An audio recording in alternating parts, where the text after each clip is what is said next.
Hello, Internet, and welcome to Saturday Night's Apocalypse. Thank you for joining us on this lovely Saturday evening for some more Dungeons and Dragons. I'm Sean. I run this game, and joining me are my lovely players. We're gonna do some announcements real quick before we get back into it. It's been a little bit. We missed our last session of this game, so it's been a month since we played.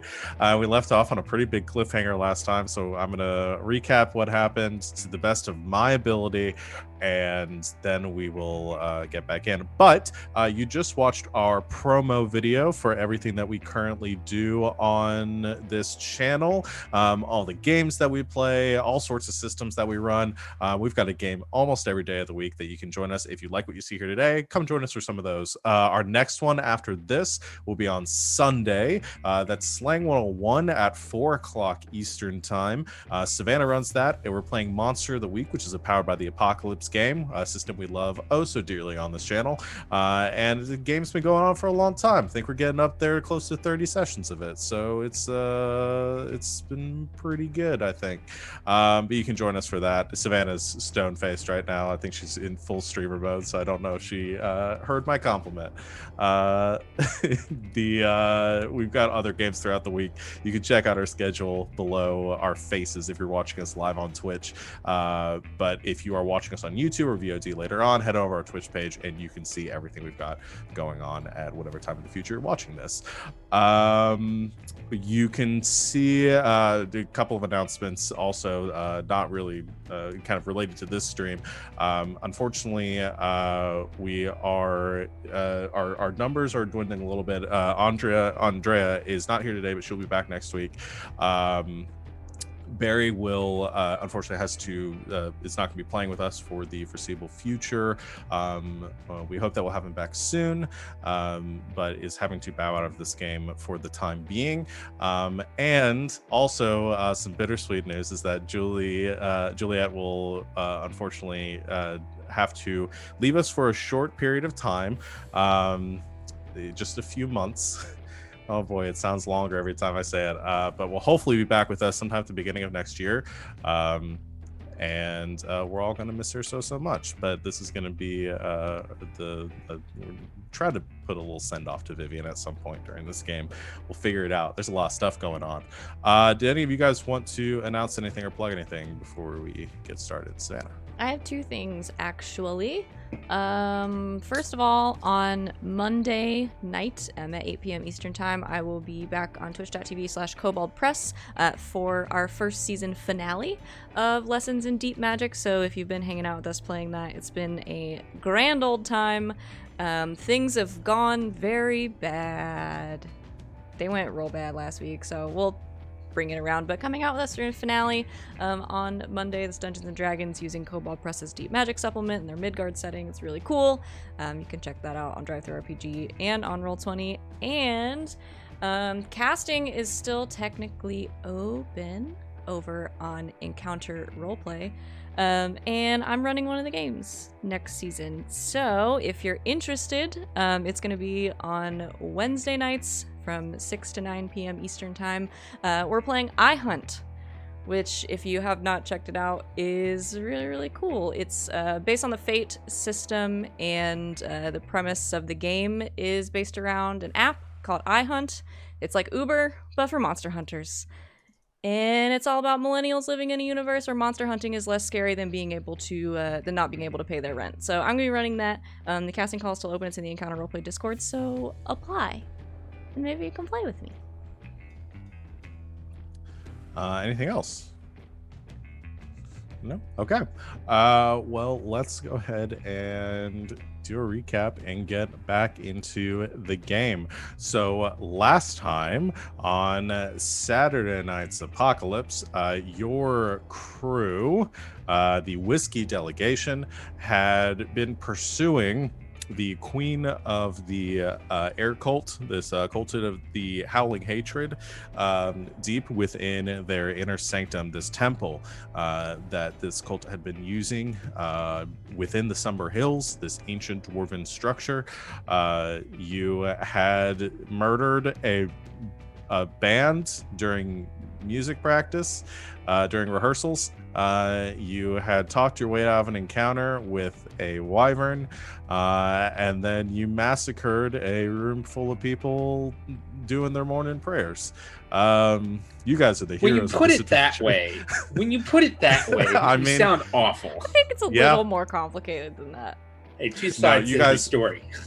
Are attempting to stop this alien invasion that this cult has propagated through the use of their messing with the fabric of reality using some of these elemental magics.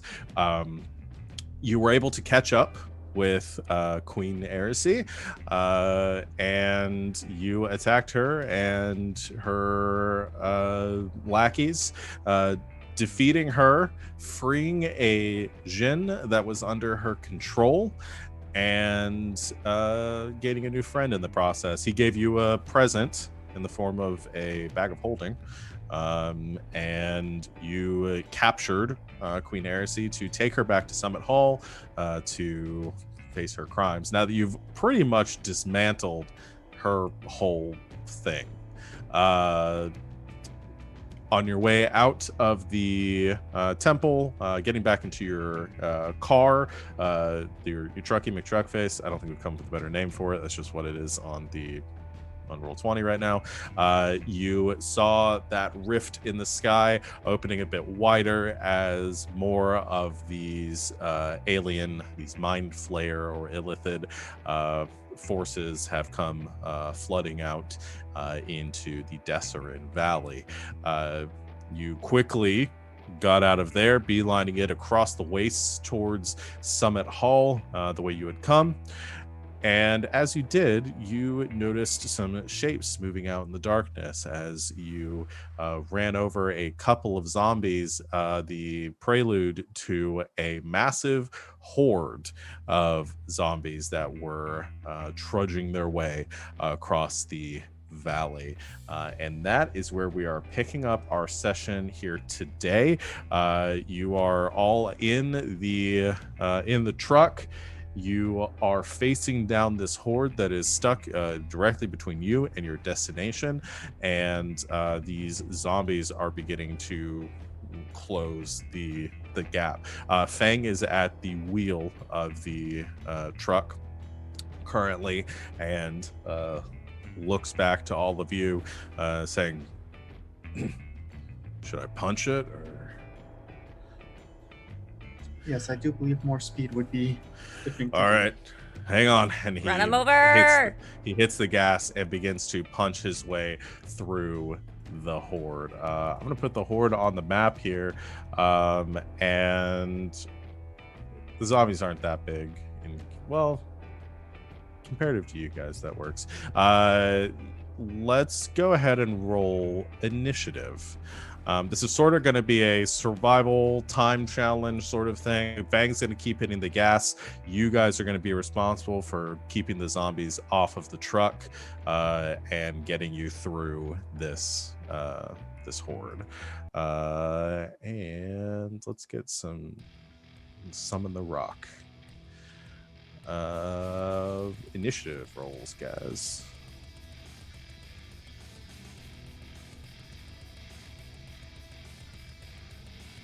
I hope that is not the only time I roll 20 this game. If not, I will switch to my physical dice, which I have now. Roll20 has been hating my players in every game that I've run in the last. Well, we've been struggling on Fridays. Yeah. Roll double ones in every session. Oh my god. Yeah. Okay, so I think that is everyone. Fang is driving. I'm just going to do that. The driving happens on initiative count 20. I'm not going to run Niona. She's doing her thing. She's blasting things. We're just going to assume that's happening. I've weakened the encounter a little bit based on that, but I don't want to run other players as NPCs. Let's do. All right, Shellac, you're going first. All right, so I'm assuming we're just going through a horde of zombies. Yeah, I mean, you've seen, everybody here has seen Dawn of the Dead or Walking Dead or any movie, TV show that has the word dead in it. It's the massive horde. You guys are plowing through, body parts flying. Zombies are clawing at the sides. They're not like all in one massive group. There are some like smaller groups, and Fang's trying to navigate through them the best as possible, but they're slowly beginning to sort of like converge as you are plowing through. Okay. But there's none like on the truck currently. Not currently. Okay. So the way I've modeled this encounter too is I built the zombies as one collective unit, like a horde of like a swarm of rats or bugs in the D&D sense. So there isn't like one unit for you to attack. They're all one functioning entity. Okay. All right. Cool. I think because I just wanted to make sure that there weren't any on the truck, then I'm just gonna shoot 2 radiant sunbolts at just like groups of zombies that are like, as we get close to them, as just a way to be like, get off or just like get away. All right, make your attacks. Oh, it's been so long. There it is. All right, so 22 hits. These things also have the AC of a zombie, so I mean, it's they're very easy to hit. All right, and then 19. 19 hits. All right, so I guess it'll be I can't see that because Roll20 decided to put stuff. Oh, it says you rolled 10 damage. Okay, 10, and then the other one is once again I can't see it because Roll20 is. That's wonky. fine. So 16 points of radiant damage total. All right. Anything else?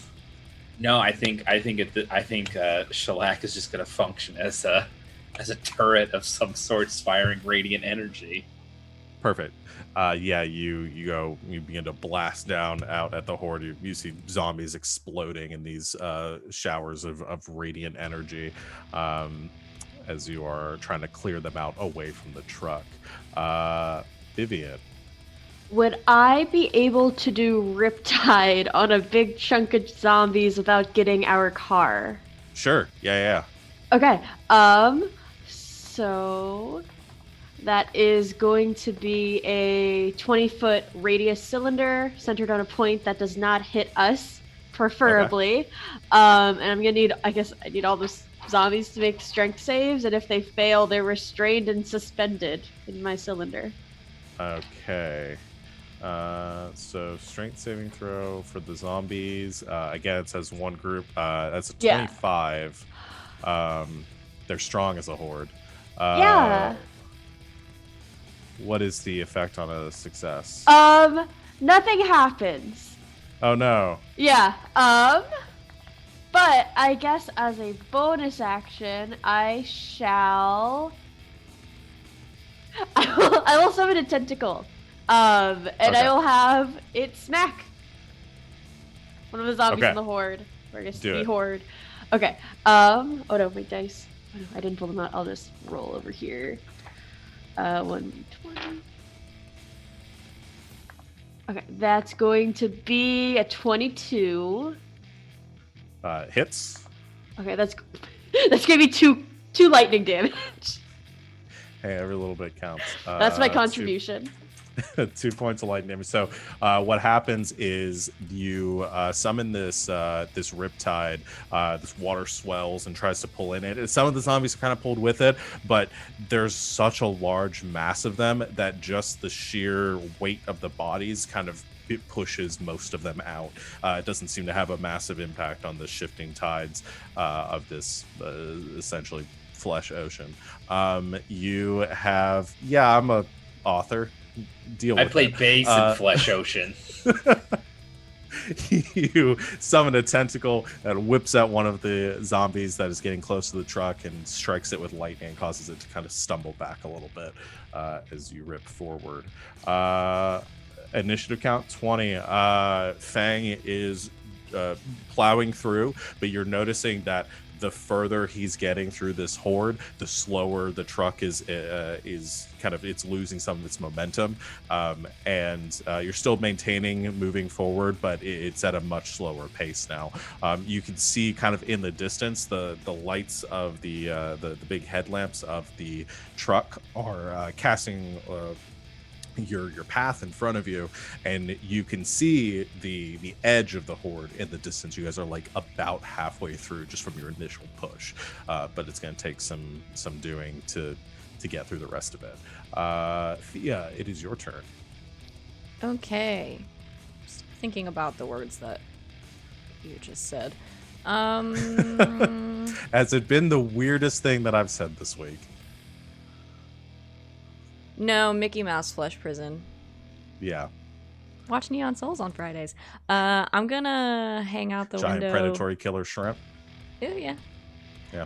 I'm gonna take Greg and my dagger and hang out the window and start like slashing down at the ones that are nearby. Go for it. Well, that's really bad. 13. That hits. Great, that's with Greg, and then offhand. Their AC is an 8. Is 8. I think most of you can't miss unless you roll a natural 1. So we're gonna get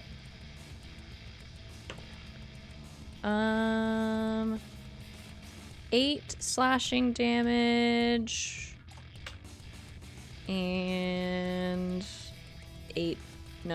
3 piercing damage. No modifier. Okay. It's not below 11. Alrighty. You slash away, hacking at some of the zombies that are coming close to you, and trying to do your best to cleave through the mass here. Jazz. Okay, so as we'd been, leaving the air cold and driving here, you all would have seen Jazz tinkering with their shield, and now it kind of does that thing that they do in video games where it's like every so often the animation like has a shine go across, let you know it's a magic item or something.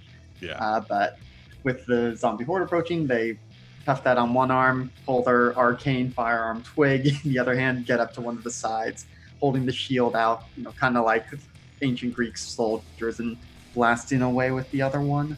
So I'm going to try and shoot with an Eldritch Blast. Which for a second I thought I'd rolled a 1, but no, that's a 7, so that's going to hit because I have +8. So 15 total. There you go. Yeah, that hits. Ooh, that's almost max damage. That's 19 points of cold damage. And I'm assuming the zombies are going to be immune to the poison effect. Yes, they are immune to poison. Yes, I'm not going to waste time with the con save. Yeah, that's my turn. Okay. Jazz is leading out the other side of the car, blasting away, maintaining a little bit of your speed as you're getting some of them off the front of the car. It is the Horde's turn, and I think what happens here is you're still going fast enough that I don't think they're able to attack anyone specifically in the car. So they're going to just use their slam attack against the car itself. That is a 19 to hit. What's the AC of the car? Pulling up truck faces sheet. Okay. AC of 18, but it's got the metal plating. Okay, so if it has to be, the target number works, it has to be more than 10 damage for it to actually deal damage to the car. But that's 62 points of bludgeoning damage to the truck. So does that do 62 or 52? 62. Yeah, anything above, it just does the full damage. It's weird. Okay. But yeah,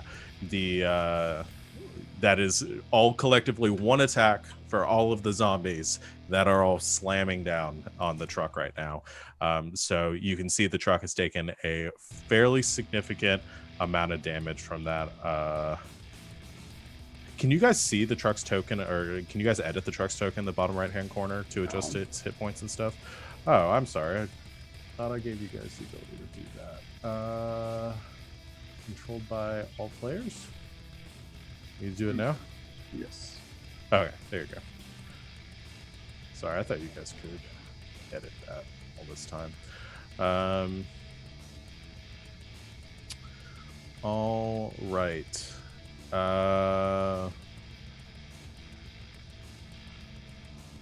That is the Horde's turn. Back to Shellac. We're gonna keep firing away. So we'll do 2 more Radiant Sunbolts. Okay. So 25 and 13. Both hit. That's 10 and 8, so 18 radiant. All right. 18 points of radiant damage. Again, blasting away some more of the zombies. I assume that's it. Yeah, I think that is it for now. Yeah. All right. Vivian's turn.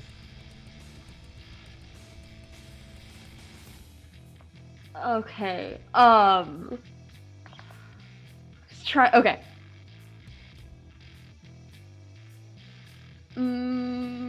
Okay. I will. Wait. Okay. I was deciding between two spells. I think I want to do. I want to do something fun. I want to. I want to do Call Lightning. Okay. On the Horde. Okay. So that's going. Oops. That's going to be a dex save from the Horde. They're not great at that. I figured they would be. Yeah, that's a 4. Oh, that's perfect. Okay. That's going to be 20 lightning damage for every, I guess, Ow. within that 5 feet of that. But I'm assuming it's the whole Horde. Yeah, it's just the whole Horde.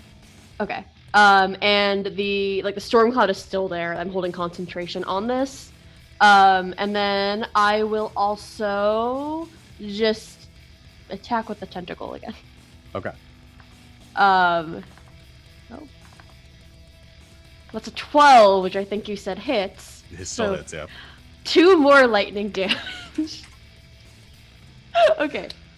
Another, I think it's hitting the same zombie. Just the same, the tentacle. You guys have driven past it at this point, and the tentacle is just still in the Horde, just fighting this one zombie in the back. Just, they're both punching each other. It's an epic battle. I wouldn't want it any other way. Okay, that is all. All right. And yeah, the storm cloud now raging above your vehicle here. Initiative count 20. The truck slowing more, especially from the damage that it's taking. And it reaches a point where the truck is still gassing and then hits a chunk of the zombies, which push back, and the truck comes to a stop as the Horde is pushing against it, and you've reached a point of resistance where the truck can't propel itself forward. Thea, it is your turn. Okay, I'm gonna lean out and start firing arrows at the ones in front of the truck. Okay. To try to lessen the resistance. Yes. Well, one arrow. One very well placed arrow. One important arrow. 21. 21 hits. Okay. And that's 8 piercing damage. Okay. Can't do a lot for big groups, you guys. Yeah. But you're doing your best you can. Helping. Standing up on through the sunroof of the truck and firing out into the Horde in front of you. A few of the zombies falling. That is Thea's turn. Jazz. Same sort of thing. Gonna adjust an angle of fire towards the front. Try and blast some with Eldritch Blast. It's gonna be a 16 to hit. That's 9 points of cold damage. All right. 9 points of cold damage. Cool. Again, blasting in the car as some of the zombies fall away. The truck kind of moves forward just a little bit more, kind of pushing as the zombies are being folded over in front of it, gaining a little bit more traction. It is the zombies' turns now, and as you are stalled out, some move up to the edges of the truck and begin to swipe and claw inside at a few of you. So this time it's going to divide its attacks between 2 people, and I think we'll do an attack against Shellac because it's fun to say. Yeah. And we'll do the other one against Jazz. I think the two of you are kind of the brightest targets for the zombies. I'm literally shooting radiant energy out of me. So Shellac, that's only a 10 to hit. Misses. So I think that misses you. And Jazz, that's a 25 to hit. So I think that hits you. Will hit, but I will. So I'll take the damage, but then reaction, I'm going to use my fancy new shield and shove a bunch of them back 15 feet. Okay. You take 32 points of bludgeoning damage. Okay, that is a lot. It is a lot.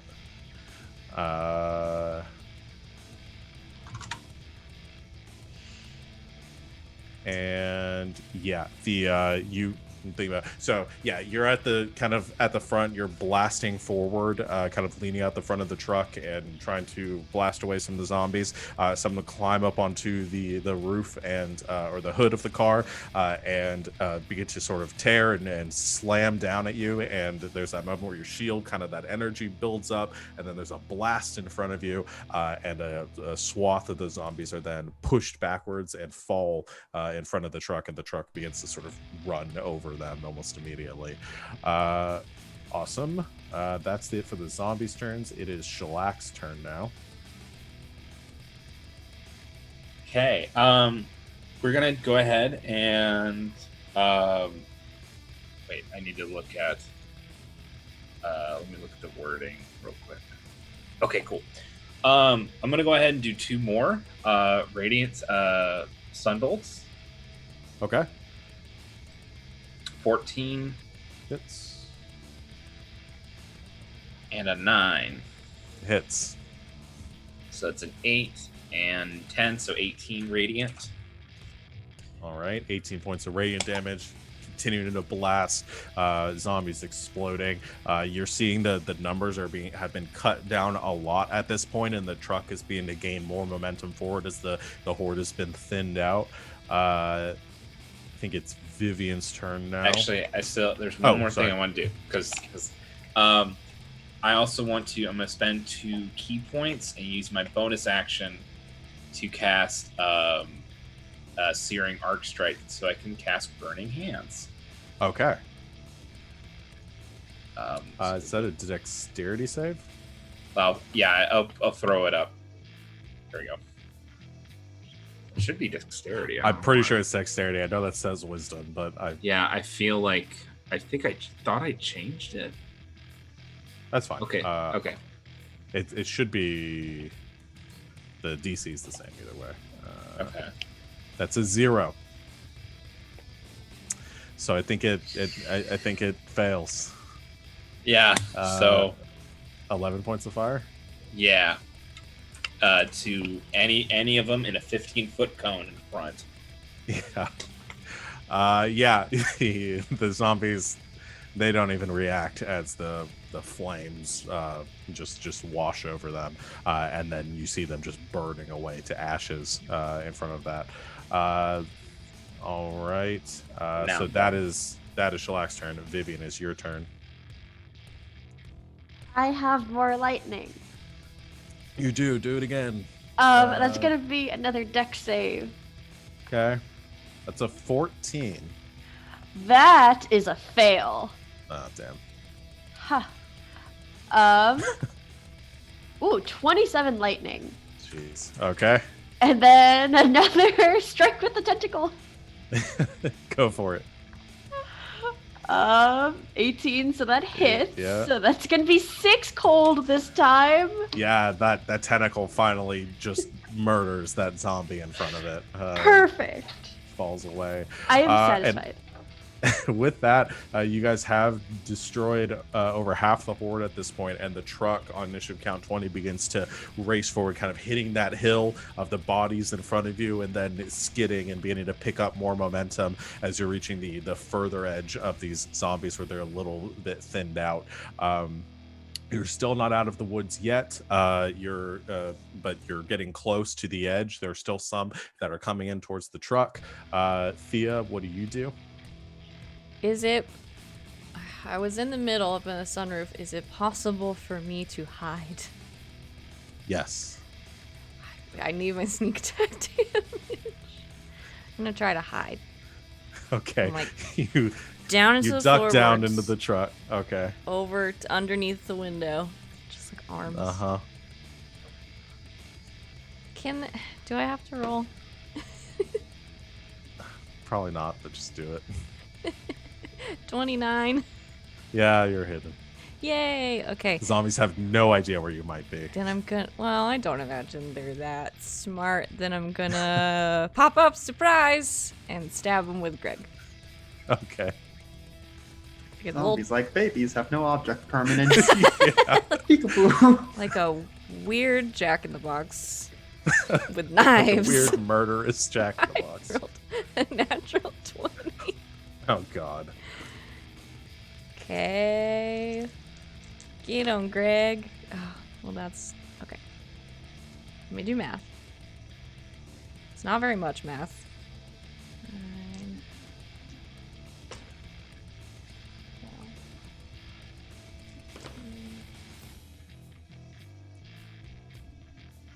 30. Chat. Shellac and fire is combustible. 30 slashing damage. 30 points of slashing damage. All right. Yeah, you see the difference it makes when I get to hide I from do. things? So yeah, I think you just lean out of the car. I think you just jump over to the other side of the car. The zombies, not seeing anybody on this side, are getting very close. Again, they're zombies. And no object permanence, as Alex said. And then you just lean out, holding your blades out, and just cutting through a large line of them as you're driving past. And just like 8 zombies, all their heads, just half of their heads fall off, like the end of Underworld. Spoilers, I guess. If you Does that only haven't seen count the as end of one? Underworld.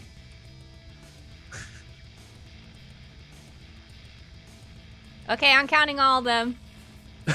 With keen mind, Jazz would just be aware of everyone's kill counts during all of this. I'm just imagining him having little like stat blocks for each of us. Yep. Okay. Jazz, what do you got? Yeah, gonna back away from the direct edge of the truck now, because can't take another hit from the swarm, but gonna keep blasting away, pew pew. Do it. Okay, that's a hit. And that is 15 points of cold damage. Nice. All right. Anything else? Nope. Okay. Horde's turn. They're just going to, again, they're just attacking the truck at this point. That's 20 to hit. But only 23 points of bludgeoning damage, as they've been reduced to half numbers. Okay. Trucking McTruckface is still in triple digits, y'all. It's taking a little bit of a beating, but still chugging along. Fang hits the gas, and I think at this point you guys break through the last bit of these zombies with only a few stragglers around you right now, so there isn't really much reason to attack them. But you have significantly damaged this horde, and they're down to probably a quarter of the amount that were immediately in front of you, as you guys have murdered a huge amount of them. Good job, guys.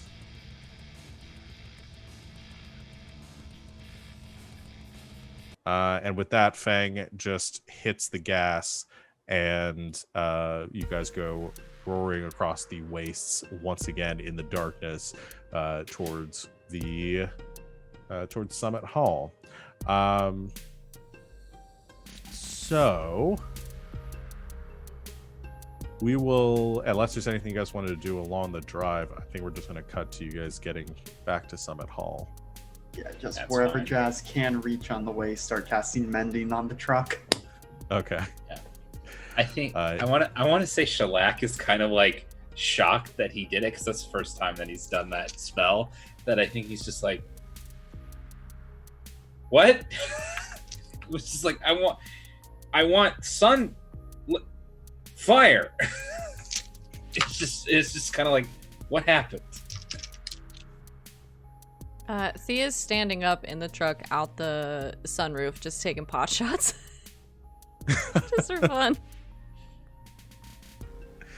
Because Shellac is like messing with his hands, Jez will just like nudge the hands away. It's like, please direct them that way if you're going to figure that out.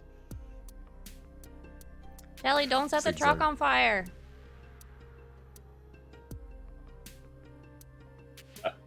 I'll try not to. Seriously though, that was so cool. I wish I had fire hands. Can you teach me fire hands? I don't know. I have claws. Oh, probably not then. I think this is a monk thing. This is a monk thing, I think. That's okay. My fingers are webbed anyway, so it'd probably be really bad if they were Yeah. on fire. That was awesome. All right. As you finish this conversation, you're back on the Desserin Road heading north towards Summit Hall. You can see the large, imposing stone structure, this ancient looking building. In the distance, some lights along the parapets of it from the patrols that keep an eye out at night. And as you're approaching, you do see that the gates are closed, but as you are coming closer, they do open, recognizing your vehicle at this point as you're all members of the law. The gates quickly shut behind you, and you can see upon your approach, there are a significant amount of dead bodies that are being collected in front of Summit Hall. It looks like some of these zombies had made their way this direction as well, and they've been picked off by the sentries on the walls throughout the night. And as you come roaring in, and Fang cuts the engine on the car and begins to tend to any sort of damage to the vehicle that Jazz hadn't already gotten to with the mending spell. You have your prisoner in the back of the car. Erisy is in the trunk of the truck. I'm going to say she's still unconscious at this point for simplicity's sake. And so I don't have to do that voice right now. You guys going to take her to Stormbreaker? Yeah. Okay. A couple of you help carry her. She is currently bound and unconscious through the keep. A couple of the members of this organization looking at you strangely as you are. It's a weird sight. And finally, you make it back to Stormbreaker's office, where you head inside. She's currently sitting at her desk, and as you enter, kind of, what is? Oh, We got him. who is that? Got who? Wow, I forgot the cold. The water one. The air one. Wait, the air one. The air cult. That's their queen. So, this is their queen, the leader of the cult. Mm-hmm. Well, she thinks she is queen of the whole thing. I still don't think that's true, though. She's not, right? I've never heard of her. I don't think there are any queens here. Great. At least So, not yeah. that I know of. She's their queen. Wonderful. I will take her down to we'll put her in a cell and make sure that she is alive in the morning, and we'll begin to question her. Be careful, she does magic. Magic. All right, we'll make sure that we make the necessary precautions. I'll have a few extra guards posted outside the door. You all And look she's like a big shit. jerk. I assumed. You all look terrible. I feel fine. Well, you're no spring chicken yourself. It's not an insult. You just look like you've been through hell. Okay, yeah, we have. There are a lot of zombies outside. Do you We've know about noticed. that? Okay. We've seen the zombies. I assumed it had something to do with what you were telling us about the last time you were here. That would seem to be the case. There are also now aliens arriving to this planet. What? Ooh, they're all tentacly. Like Yeah, this. No. You're Yeah, fucking with me. No, No, they're like this. And I can understand what they're saying. You can ask this one about it, pointing to Erisy. She is the one who reached out to them and promised them the planet in exchange for letting her and her people leave to a better planet. What the fuck is happening in this valley? Zombies and aliens. All right. Well, as long as that's it, and there isn't anything else going on, then I think we'll be okay. Based on the drawings of Natalia, I imagine there might be some sort of giant creature and a giant warforged, perhaps? I need more to drink. I'll have the prisoner taken downstairs and make sure Her Majesty is in a cell befitting her station. One thing that happened while you were gone, somebody came by looking for you. Liko's with them right now downstairs. You might want to speak with them. I'm so glad Liko's still alive. Hooray. Why wouldn't Liko be alive? I don't know, there are a lot of zombies outside. Oh, right. No, Liko's been helping very And much with that. aliens. Right. No, everyone here has been fine so far. The zombies haven't made it in. Good. There was a big group that was heading the other direction, though, so I'd keep an eye out for that. We found Oh, well. with the car. Oh, good. I hope you killed some. But yes, Liko is with them downstairs. I believe they said their name was Jim. They're here to speak with you. So you might want to go talk to them. Been waiting for a few hours. Did he just say Jim? He did just say Jim. Why, do you know them? He wasn't like Possibly. really adamant about you calling him doctor. No titles that I radical. know of. Oh, maybe it's a different one. No. Yes, we will have to see which of the four this is. It's a lot of Jim. Well, is this a danger? Should we be concerned? Should I have them arrested? Should I kill them? I would suggest for now that if they came in peace to see what they have to say, but so far we are 2 for 2 in Jim's being the right-hand man of the various cults. Yeah, Right. they're right. Maybe the other half is nice. Perhaps we have found the evil quadruplets and the last 2 are the good ones. Right. Okay. Well, they're downstairs with Liko. I would talk to them now then and kill them if you need to. All right. I'll take this one. And she just takes Erisy and throws her over her massive Goliath shoulder. Begins to lumber down into the lower levels of the keep to lock her up. The 4 of you head down to meet Liko. And Liko's currently at the war table downstairs, and they're facing you as you enter, and gives a big smile and looks over and waves, says, "Oh, hi! You're I'm alive! glad you're alive. Isn't that great? Yeah, it's very great. I'm glad to see you're all doing well. I'm a friend of yours here who wanted to talk to you," and points to the figure in front of them, and turning around, wearing a simple sort of brown overcoat and some ratty looking clothing underneath, with a heavily scarred face. Looks like they long healed scars and injuries across their head.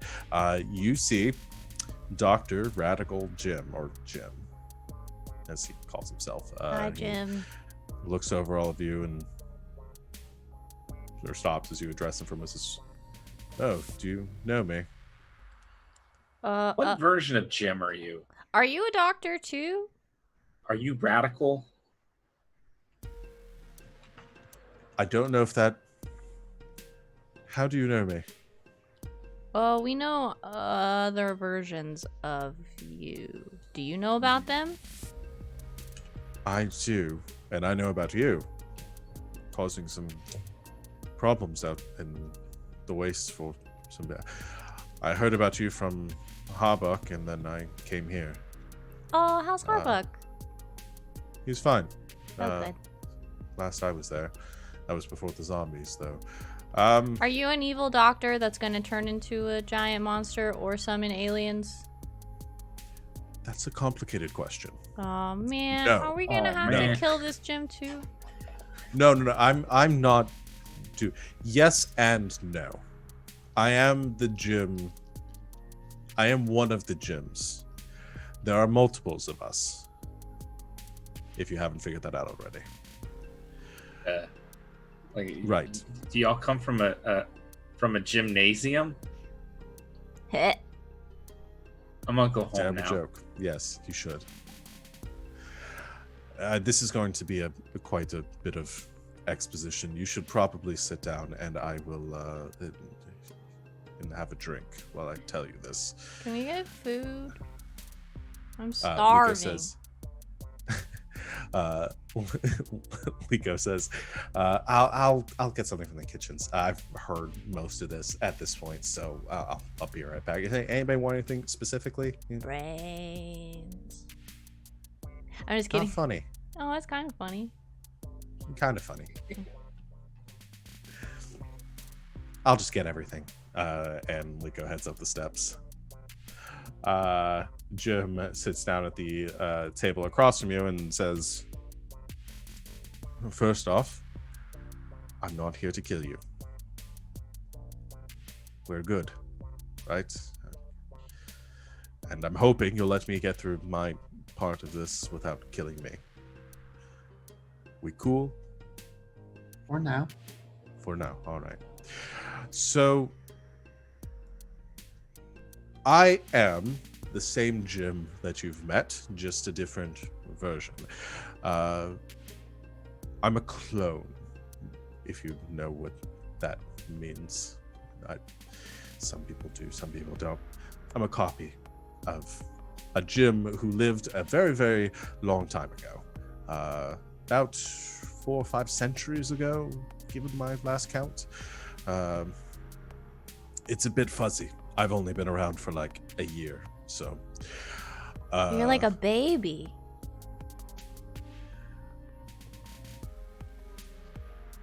That's a weird way to put it. And she's not wrong. Okay, fine. I'm a baby. Baby Jim. Baby Jim. You Baby can call me that if you radical want. Jim. All right. Jim baby. So, the original Dr. Radical Jim, as he named himself, not my choice, wasn't there for that, wasn't me. That's just not my progenitor. He had a goal a long time ago, one that he almost succeeded in, to end the world. I don't have many more specifics than that. He just really didn't like people. Tried it a bunch of different ways. Manufactured viruses, plagues, financial instability, nuclear war. Tried a lot of different things. It almost worked. Killed a lot of people doing that. It's kind of why things are the way they are right now. And but mortals continue to do what they do best. Survive. So people still around and kicking. He got very frustrated by the process, realizes he wasn't going to be able to accomplish his life's research during his lifetime, so he did what any evil scientist does. He cloned his consciousness to a supercomputer and created a subterranean facility that would lie dormant for however long until the right circumstances came about in which his research can be completed. You know, like you do. That facility is somewhere deep in the Somber Hills, in an old dwarven ruin, buried way, very, very far underneath the earth. The supercomputer, about a year ago, picked up an anomaly. These elemental signatures, a surge of these powers that these energies began to grow in the valley. Things began to kick on, began to run some programs, and decided that this might be something worth looking into, that might be able to use to accomplish original Jim's goal. So the computer created clones as per the doctor's specifications, and each clone had one directive to use these energies to complete our progenitor's life's goal and destroy the mortal races that inhabit this planet. I was one of those clones that was created. But somewhere along my path in investigating this matter, I was attacked, almost killed, and when I recovered, I found that I wasn't thinking the same way that I had before. And for some reason, I don't really know why, and it's actually been very frustrating. I want to stop all of this. I want to save the mortal races that inhabit this planet. I feel like it'd be easier if I was on the other side, but I'm not, and this is where I am, and I'm not going to be able to go back for any of the gym unions, and yeah, so here's where I'm at. I heard about Summit Hall, I heard about your group, and what you've been doing. Well, I mean, that's probably good, because here's the thing. If you do destroy the planet, then you don't have a planet to live on. True. That's a good point. Again, it makes more sense now that after my injury, this all seems to make a lot more sense to not destroy everything. Before, though, it was just kind of destroy. Would like to insight check Baby Jim. Okay, Sure. I was about to ask as well, but That's only an 11 for me. I don't know if anyone can do better. I have a I can plus 10, so... oh my god, I That's thought I pretty had good. I have a +5. What? I Plus never 2. do inside checks, and I don't know why. So at 11. Yeah, I- 26. I had 18. Okay. All of you in reading him, he maintains eye contact, is very coherent with his story, seems very convinced and very adamant that what he's doing is what he's doing here. You don't catch anything from this conversation that I think throws you off or throws any alarm bells or anything at this point. You're not picking up anything from his demeanor other than what he's been saying. Seems legit. How'd you almost die? That's I fell Oh no. Like off a cliff? Yeah. Ooh. It's not the most glamorous way to almost die, but there are a lot of ways to almost die out there, and there are other gyms that died on their way. There were many created realizing how dangerous things were, and yes, I survived. I mean, that's pretty tough. Was it like a small cliff or a big cliff? He almost died, Shelly. Well, if you're feeling embarrassed, I figured we should know the context of how big the cliff is. It was an average sized cliff. All right, that's fine. That's fair. Now, I were don't you know. one of the I'm only a gyms? baby. You one of the gym's positioned to work your way into the various cults, much like the gyms we have encountered, or are there other miscellaneous gyms running around out there? I'd love to know, because we're 2 for 2 on Jim sucking. Right. The directive that we were given was only to end the world. The directive beyond that was any means necessary. I imagine, from what I've heard and what I've picked up, that the other gyms have encountered these cults, as you put it, and worked their way in as part of their directive. So I don't know exactly what they were accomplished, or what they are planning to do, because that's all dependent on their experiences once getting into those cults and encountering these energies. All I know is I have the same intellect that they do, I think. I don't imagine much was lost. Other than that, I feel pretty smart. And I can certainly help and provide my services in undoing whatever they've done. So whatever you found these gyms doing, I can try to help you undo. Zombies and aliens. Zombies and aliens. Right. Aliens might be more pressing. I feel like the zombies are kind of out of the bottle now. The aliens are bringing the rest of their fleet in about a week. Yeah, they're gonna mess up the whole planet. Yep. So Right. Explain to me exactly what happened. Jazz would do And so. we can do that. Everyone looks at Jazz. yeah, but then I say I somehow am able to talk with them. Like I was able to understand their language. I think that's at the end of the conversation as Jazz is given like an exact recounting of everything that has happened, everything you guys experienced. And you mentioned that, and Jim looks at you and says, you perhaps from a different dimension. No, I'm from a swamp. A swamp in a different dimension.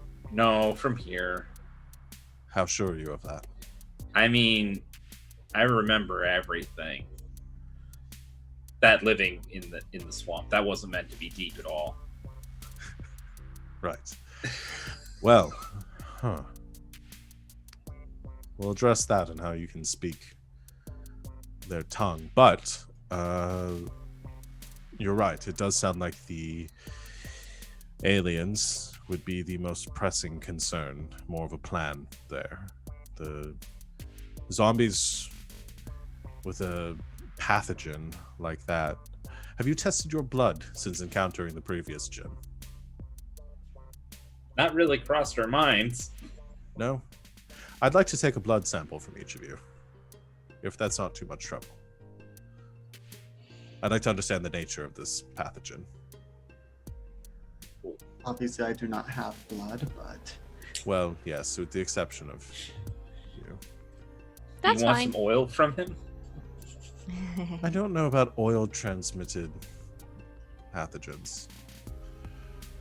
But if you don't mind, I of course need your consent to do so. So if you don't wish to, I understand. But it would certainly go a long way. I feel that in what you've described, it's completely possible that this Black Earth compound perhaps has other methods of spreading versus other than direct contact. I mean, I'm fine with it. I've been bleeding for the better part of a week, so it's Right. just kind of going to waste. I Goes don't over into- typically give my blood to strangers. I'll give you a lock of hair though, and she like pulls out like a lock of hair, which just turns into water in her hands and like splashes it on baby Jim. Just like a... Oh. Right, and just like pulls up a small vial and tries to catch some of the water now running down his face and corks it. That may work. Thank you. Should I do it? I'm fine. I'll give you some blood. I don't care. Just don't turn Thank me you. into a zombie.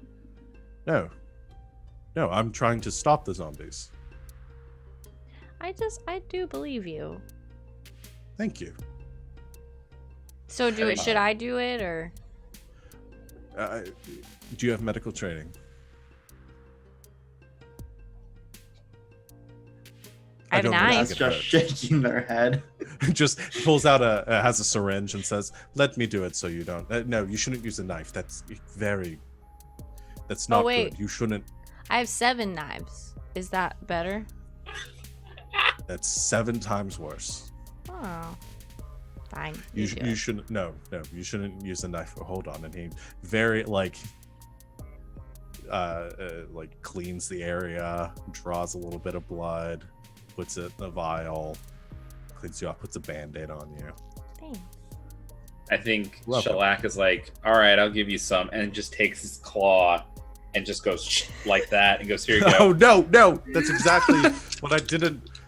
Gods, it takes a little bit of blood from you since it's already there. Just should I? See, I could have done that. And then I just take some of my wrapping from like around That's my wrist. so and I just- dirty. No, how are you not dead? I'm a big turtle. Are you immune to disease? I'm Have you ever just a big gotten a turtle. disease? I mean, that's a good question. takes Shelly the gets his vial of flu blood, shot every year. takes the vial of blood and looks at it and says, I may need more for further testing, but this should do for now. I mean, I can do it again. No. Please don't. I once almost got shell rot. Almost. Almost. Liko has already returned with food, and you guys can eat lots of what if you eat, you can.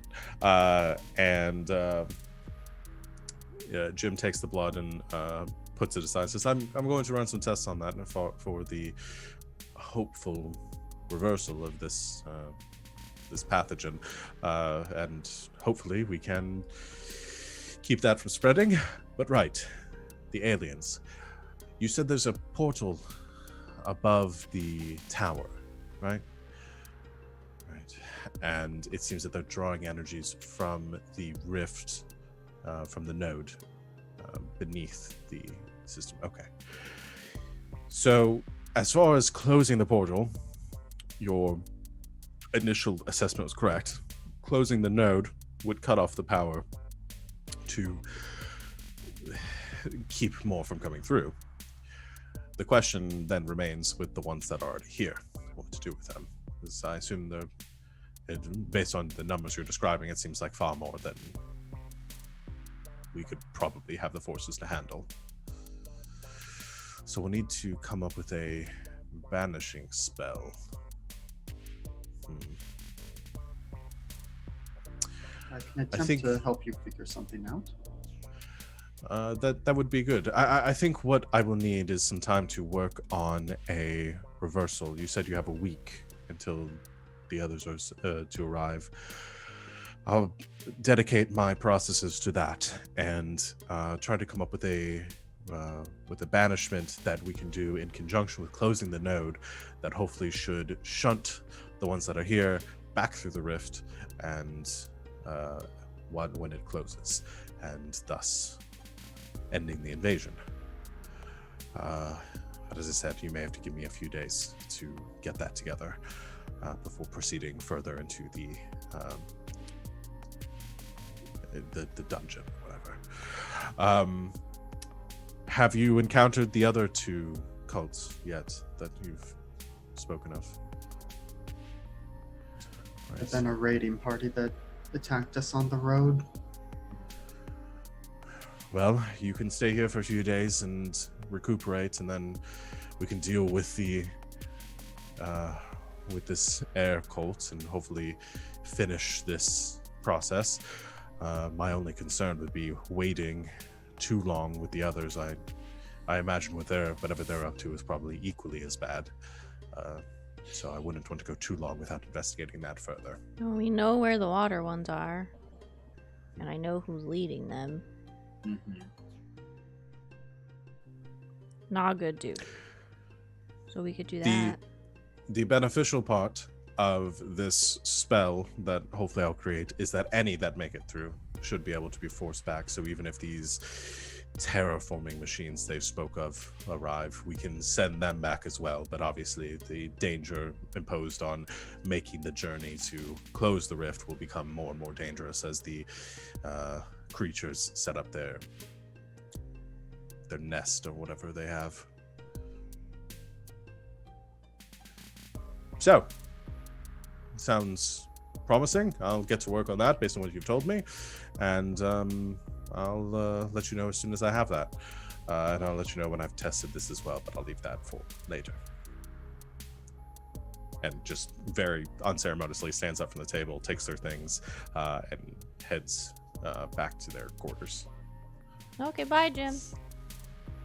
Bye. I like Baby Jim. He is a refreshing change of pace. So what are we gonna do? Are we just gonna wait? I don't really want to just wait. Yeah, I feel weird about leaving a portal open that aliens are coming through. I do think perhaps a day or so of downtime I can try adding some modifications to trucking with truck base so that it is more zombie proof. That'd be good. Can you make it alien-proof as well? Do not know if I have enough resources or experience with what the aliens are capable of. At the very Knives. least, I can put All a around the car. yes, I believe, as some of you might say, a giant fucking blade on the front of it to just chop through zombies. I look at Thea. Yeah. That's not a nice word. The robot made us swear. I assure you, it is the most accurate technical phrasing of it. I'll allow it. BFB. Big F blade. That would be cool, though. So we'll take a day, work on the truck. I can help. Well, I can hand you stuff. Yes, I may need people just to hold things and put them in place, and a lot of it can be done just with direction. So the more hands we have, the faster and more we are likely to be able to get done. Well, I have two. I can pick up stuff. Pretty Wish I had good. more. We can perhaps get some of the other members of the law here to help out. Yeah, you guys have resources. They're There's some beefy boys in there. Yeah, you guys do have a lot of resources here available to help with that, so that'll cut the cost of. Obviously, the repairs are mostly hand waving. You guys spend any amount of time at Summit Hall. You can repair the truck, and yeah, you can do those modifications that you're talking about in about a day, which will give you. I'm going to say Jim is going to need 3 days to get the spell ready. So if you want to. If you guys want to go do more investigating and then come back, you can do that. Or if you guys want to just spend 3 days to work on other stuff, if there's other things you want to do, you can do that too. And you have 7 days until the terraforming machines are supposed to arrive, based on what you heard the Mind Flayers say.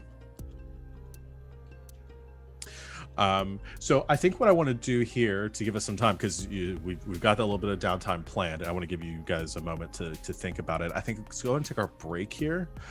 We'll talk. You guys can have a little bit during the break to think about anything you might want to do during this period, and then we'll come back to see what we want to do next. Does that sound good? Okay. So everyone keep hanging out with us in the chat. Oh, GB just showed up. Hi, yeah, GB. we're gonna take our break here, and we'll be back in like I said, 10 minutes or so, 10-15 minutes to keep going. So hang out, and we will see everyone very soon.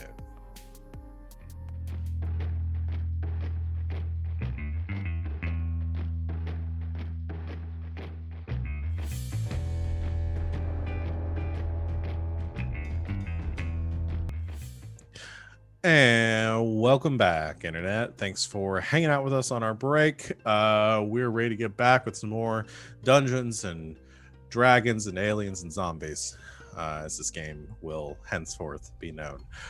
So you guys have made it back to Summit Hall. You are planning on spending at least a day to recuperate and fix up, modify the truck, and do some other things. So we can plan on doing at least that. And there had been some talk about whether you guys want to spend the full time waiting for Jim to create this spell to just hang out at Summit Hall, or if you want to do any additional investigating into the other cults during this period. So let's decide what you guys want to do there. We can talk in character, out of character. It doesn't really matter to me.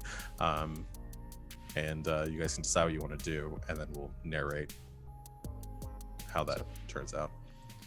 I'm imagining for the trucks, I've got 3 main modifications in mind. Some of them slightly more feasible than others. So the first one is the one that I mentioned before, just like, I know our token picture has like the Mad Max spikes around, but I was thinking doing it like an actual blade, kind of just like taking a guillotine or a pendulum blade and putting it horizontally, so that, you know, if we run over zombies or something else, it just like cuts them in two, and so they can just easily go under rather than, if they're on spikes, they get stuck and then we have to pick them off, and that's just messy. But so it's basically something that would make it so that it's easier for us to plow through zombies in the front. Yeah, I think that's totally feasible. That's a very easy modification. It's mostly just smithing the large blade and then welding it onto the front of the truck. So that's mostly time. Not really. It's not going to really create a lot of issue. I'd say the only thing. So you essentially create the blade. I imagine doing like a slight curve to it so that things will slide off the sides and not just like build up on the front. Cool. Yeah, no, you can definitely do that. You've got the resources for it. You've got the time to do it. What were the other two things you were thinking about doing? The next one is one I kind of mentioned a while ago, of putting basically a heavy crossbow or a turret on top. And I'm thinking because the heavy crossbow is something that can be done by a person still, but since we have it mounted on a truck, maybe a super heavy crossbow, 2d10 instead of 1d10 damage, or something a little beefier. Yeah. No, I think so essentially would work like a ballista on the front of the truck, which I think has stats in the DMG, but I'll have to find it. Yeah, no, you could definitely do that. I think it's just going to be getting the mechanism on top. That one I'm probably going to make you roll forward just to see how just the design of how to get it on there. So let's do and how quickly you're going to be able to get it done. So let's do it's not going to be Arcana because there's no. I mean, I could do a smithing tools check. That works. Yeah. And would you like that with intelligence or? Yeah, let's do with your proficiency and intelligence. Well, now that we're level 6, I get expertise in tool stuff that I'm proficient with. So, well, with a natural 1, that's a 12. Okay, so with a 12, because it's not an automatic failure,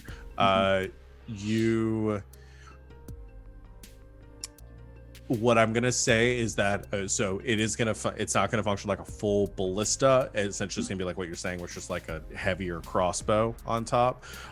Something that would be too cumbersome for somebody to carry around, but can be just mounted to the top.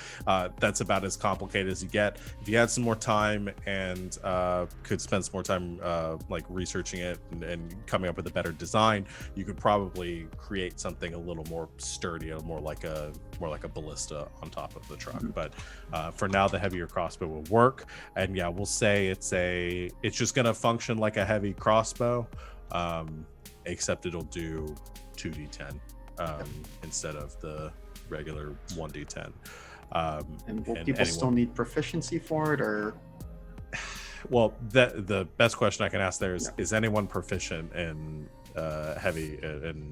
heavy crossbows? Or can anyone use a heavy crossbow? Martial ranged weapons? It would be a martial ranged weapon. Because I don't want to give you guys something you can't use. I will allow it if you are proficient in any sort of crossbow. You can use this. So. Yeah. And then the only other addition to that is, obviously normally bolts of some kind, but also special like harpoon bolts, like the harpoon guns on Sea of Thieves ships. So we could potentially do something with that. Yeah, so something like a chain fastened to like the base of the mechanism or like on the truck somewhere, and then it would go attached to like I'd probably say that has a that's going to be half the range of a normal bolt, but it will but it'll create some sort of tether between the two. We'll say that half range is the maximum range too of it, because what is the maximum range of a cross? I'm saying Max this and I'm like, the heavy is 400. Okay, what's the normal range of it? 100. 100. So we'll say the maximum range on this is 50 feet, and that is a hard cap. There's no like additional range increment beyond that, because that's the length of the chain. And then the other addition I was thinking of, which the least feasible, but I was thinking of kind of spring-loaded spikes on the sides. So like if something, either another car rams us, they get shunted back with some spikes, or if another zombie horde swarms us, something to protect the sides. Okay. Let's do a. This is going to be another smithing intelligence check. This is going to be a higher DC than the last one. It's a little more complicated. Hopefully I have used up my bad luck from before. That's a natural 20, so 31. All right. So I'll let you do all three of these in the time period.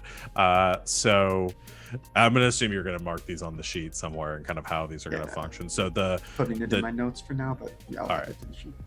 Yeah, the damage calculation stuff, and you guys could probably add, well, the rolls for the crossbow are going to be dependent on whoever's rolling, so I guess there isn't really anything to add there. It just functions like a normal heavy crossbow and has that additional tether mechanic. The spikes, I don't want to do this, so it's probably going to be it's going to be a recharge thing where in order to pull it back, you're probably going to have to take some time to re-engage the mechanism, but we'll have it be an action to trigger it, and we'll do it as a saving throw just for simplicity's sake. What is your spell save DC, Jazz? Currently, it is 16. 16. Seems like a reasonable number there. So we'll say, yeah, it's going to be a spell save, a DC 16 dexterity saving throw to avoid it. Damage. Yeah, we'll go with, because you're doing spikes, but also the potential to like shunt people off to the sides. So we'll say on a failed save, we'll say 4d10 piercing damage, and pushed 15 feet. Huh? On a successful save, half damage, no push. And we'll tweak that if we need to. But that sounds like a reasonable amount based on your guys' level and everything. And then for the recharge, I was debating whether I would say it was an action to recharge it, or if it's going to be something longer than like a minute to re-engage it, and something you guys would have to like stop and like do it once. We'll say an action to recharge it.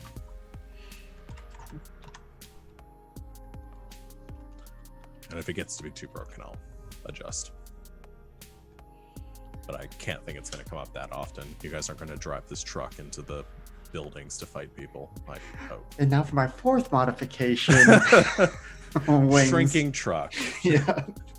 Truck turns into... I mean, I do know enlarge reduce, I think. Let me double check that. I do know that. Fourth modification, transformer. Truck turns to person, fights people. And there is that robot in Natalia's drawing. We gotta start getting ready to deal with that. This is one part of a Constructicon. Yeah. All right, perfect. Truck is going to be back to full health after all of that and the work and stuff. So back to its 200 hit points with the additional modifications. So it's looking even more badass. The blade on the front. I'm debating how I want to do that. I think it's basically going to function like a greatsword as far as hitting people.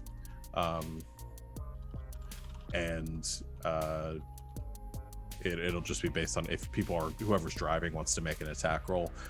We'll do that based on their driving check, some sort of vehicle handling. Do any of you guys have vehicle proficiency? I think, or was Fang the only one that had it?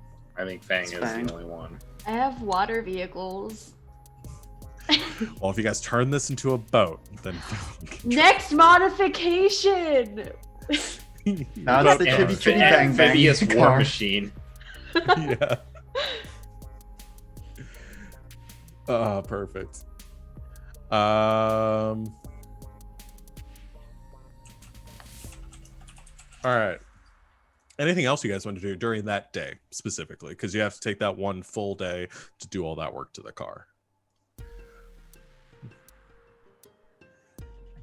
mean, I Yeah, don't. I can't think of anything else like super pressing. I think that we're just I'd wanna do. helping. Yeah, that's about it.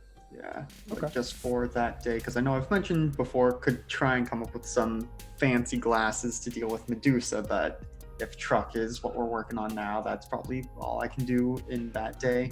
Yeah, I would say that's your full day to do that. Mhm. So that's the question. What do you guys want to plan on doing next? You have 2 more days after this to until you have the spell from Jim. We had talked about potentially going back to the Earth Temple to deal with the Medusa, or going to one of the other temples to deal with to investigate one of the other cults. I think, at least for me as a player, I want to check off one of those cults that's almost done. Like, very much like a completionist, like, we still need to finish this Earth cult, or we'll finish the air one. We should pick one before we start a whole new thing.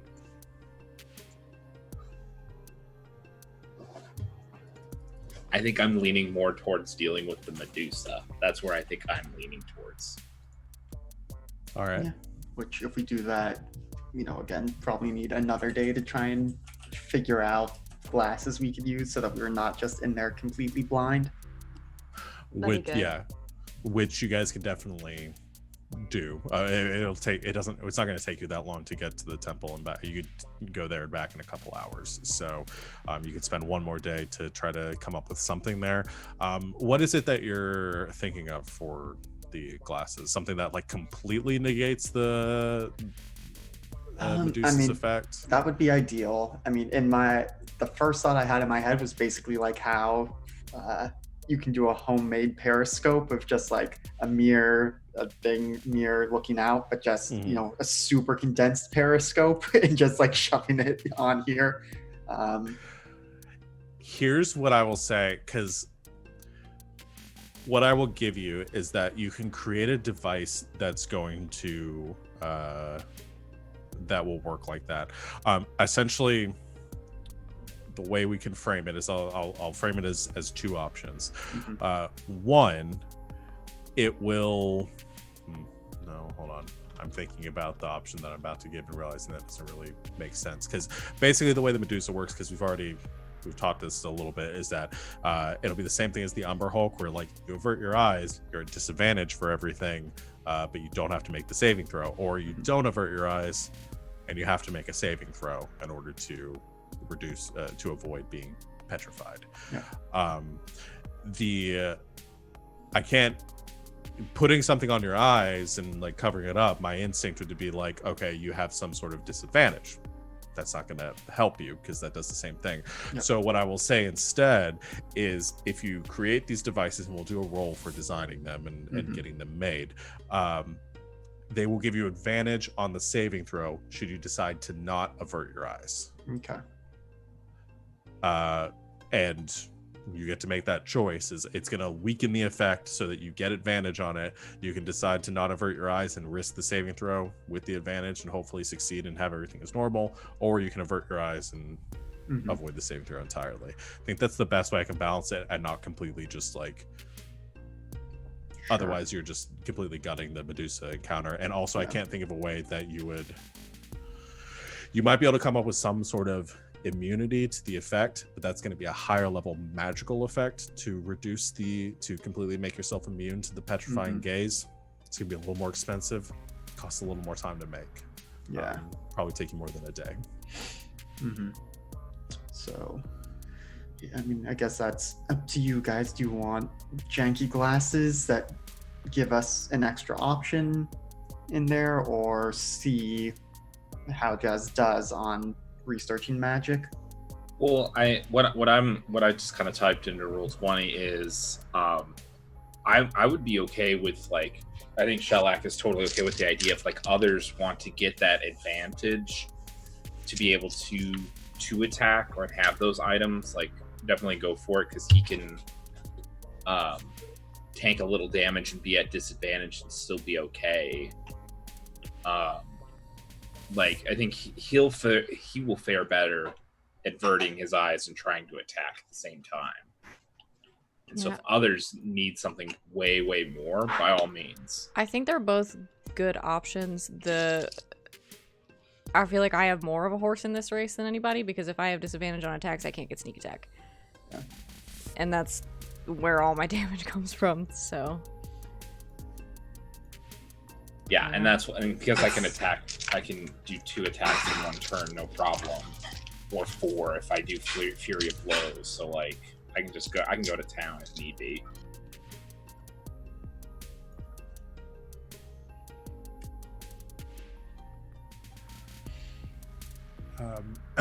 Another thing about some other things. So it's a Constitution saving throw. I don't know if I'll give you guys that too. So you'd be making a Constitution save with advantage with these devices. Which I do have a +4 on. I have a 3 plus 3 on a con. Yeah, same. Yeah, you look very happy about something. I just Shadow hated, but all my magic missile launch charges are back. So I was just thinking about that in the Medusa. Just closing your eyes, pointing the wand out, and just magic missiles everywhere. Yeah. I mean that's not a bad plan to go into it. Like, just try to one-shot it. Because you don't have to roll to hit. Oh man, this is tough. I don't know. I mean, it's your risk to take. You have to roll for it. So, is there? I guess I'll ask this: is there any way that we can help Jazz do this and provide like extra benefit to the rolls, or something like that we can just help? The help action and advantage or something.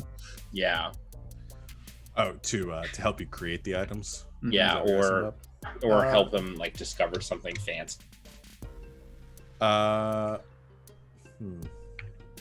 would say, as far as creating like the glasses and things, if you have, because I'm either going to do a roll with like Smith's tools or like Tinkerer's tools or something like that for these sort of devices. I don't know. Do you have the same expertise with the Tinkerer's tools? Yeah, just every tool that I have proficiency with, and Tinker's tools is one. Okay, so it won't matter either way. But so doing that, if you have proficiency in one of those items, then I'd say you could give advantage on it. If you don't, then I can't think of a way that you'd be able to necessarily, unless you can narrate to me some way that you think that Shellac or any of the others that you think your expertise would help in creating this item. It's not like a button you can push and just be like, I help. Right, exactly. No, but I think if you go the spell route or the magic route, and it's literally just like investigating and looking for information and trying to like find things like that, I have expertise in investigation.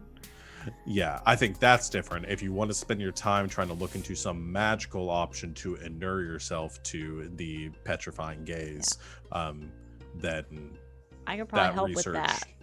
Somebody could help with, but it's, again, that is something where you can definitely try to create these glasses, and you can spend your day doing that, or you can spend your day investigating some sort of magical option and then see whether it's something that you can get done in time. There's a little bit of risk there. So timeline wise, could spend, so day 1 truck, day 2 could be seeing what we learn about the magic. If it works, figure out if that fits in our timeline. If not, just go to the glasses, probably maybe finish that up by the end of the 2nd day. 3rd day we have them, go kill the Medusa. By the time we get back, Jim has the spell ready. Yeah, that's about the timeline. So it seems like with the timeline that you just said, Alex, that it would be like it seems like it wouldn't be a bad idea to try to research. Like it doesn't feel like we'll be at a loss of anything, no matter what happens. Yeah, you guys basically lose. You'd lose about a day. You could, because if you did the glasses right away, you'd have an extra day to work with. But Jim wouldn't be ready at that point. So we know we can have go to- we know we have about a week on the aliens anyway, Right, so right. I'm not overly worried about losing one day. Yeah. That works then. Yeah. So let's go ahead and do. We'll do a research roll, which we'll do as an investigation. We'll do this. We'll say it's going to be an Arcana roll. Mhm. I think too, for the actual like research purposes. I will give you advantage on the roll for Thea. I'm not going to make Thea roll for it. You're good at investigating. You can give him advantage on the roll without having to roll yourself. I have +8. Yeah. So she can help you look up the resources. You also have Vivian, who knows who's good at the arcane. knows No, magic. I have a -1. Oh, you too? Oh, never I'm mind. probably not staying around for this when I realize they're like researching. It's Right. like sorcerer. I have my magic, but I don't really understand warlock. it. Yeah. I was planning on just talking to like Natalia today, so I'll just be coloring, guys. Yeah. So this is the moment be- when we find out that for all of her goofiness, Thea's like a speed reader. Yeah. Yeah, so Vivian is downstairs with Natalia, like coloring and talking with her, and you two go up to the extensive library that they have, that the law is collected at Summit Hall from books that they've been able to rescue Library. from. Library. I'm a Yeah. sage. Yeah. Books. I'm also a sage. So yeah, we'll do advantage on a intelligence arcana check. That's the extent of Shellac's contribution is, oh, there are books in there. The books. I'm gonna help. All right, here we go. But then I Well- just find books on cool animals. Yeah, I rolled terribly. Oh no. With advantage, that's a 13 because I got a 5. The other one was a 2. Okay. It's better. Yep. I'd say what you come up with is looking through the process and looking through what you need. There's lots of things on petrification, how to undo petrification. You learn something, I'd say, again, sort of a metagame thing, but an in-game, it kind of like bridges that gap. You do learn that if someone is petrified, you could use something like a Greater Restoration to undo that petrification. So you learn a little bit more how to undo it. I would say that you learn some additional processes beyond Greater Restoration that you could use to undo petrification should somebody become petrified. Some poultices and other things that you could potentially spend some time to craft.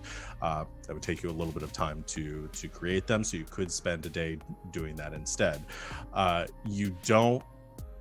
You find the beginnings, and you gather if you had more time to look into it, you might be able to find something that would inure you to this effect, but you're not able to come up with that during your time researching. So what you're left with after most of a day researching this subject is you have options that you could pursue to create something to bring with you to cure somebody of the petrification should they become petrified, or you can spend your next day creating the devices that would give you hopefully help negate the effect. I mean, sounds like we will be able to do, divide and conquer while Jazz is working on the glasses, the devices the next day, sending people to get the materials and working on the poultices and stuff. Yeah, do they that. could go ahead and start. You could send some people Yeah. to go ahead and like get what you need. If you're planning on going that third day to deal with Marlos and deal with Medusa, you're not going to have any on hand unless you want to wait an extra day. You'd have to bring the petrified person back with you. It's better than nothing. So, It's just a question of whether you want to have something on hand when you're going in. You're probably gonna have to wait another day. Yeah, well, which you have that time. Yeah. Do we know from the research how fast acting this stuff would be? Of like, oh, someone failed their save, their turn to stone, we just slap it on them and they're back in the fight a round or two later, or is it? Is this like a face mask? You gotta leave it on for at least 15 minutes. I would say it would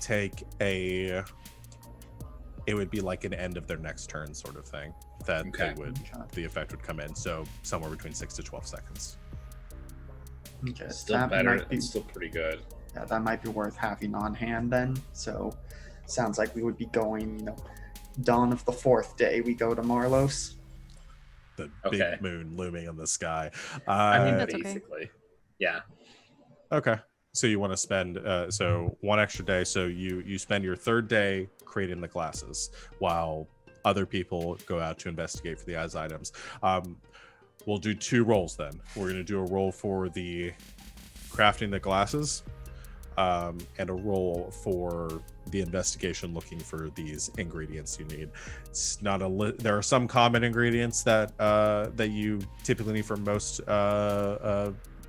potions and poultices and things, some herbs and salts and things like that. And there are a couple of other like animal based components that you have to go out and kind of hunt around for. So let's do those 2 rolls. Who's gonna head up the investigation? Outside. I can. Okay. I'm a scout. It's kind of a whole thing. Yeah. Which I'd say you have proficiency or expertise in survival too, don't you? I survival do. Might be more yes. appropriate here. Yes, I do have expertise in survival. Yeah, I think that might be more appropriate for this role. Well, I'll take a couple of the law with me and go a scouting. Okay, yeah, that works.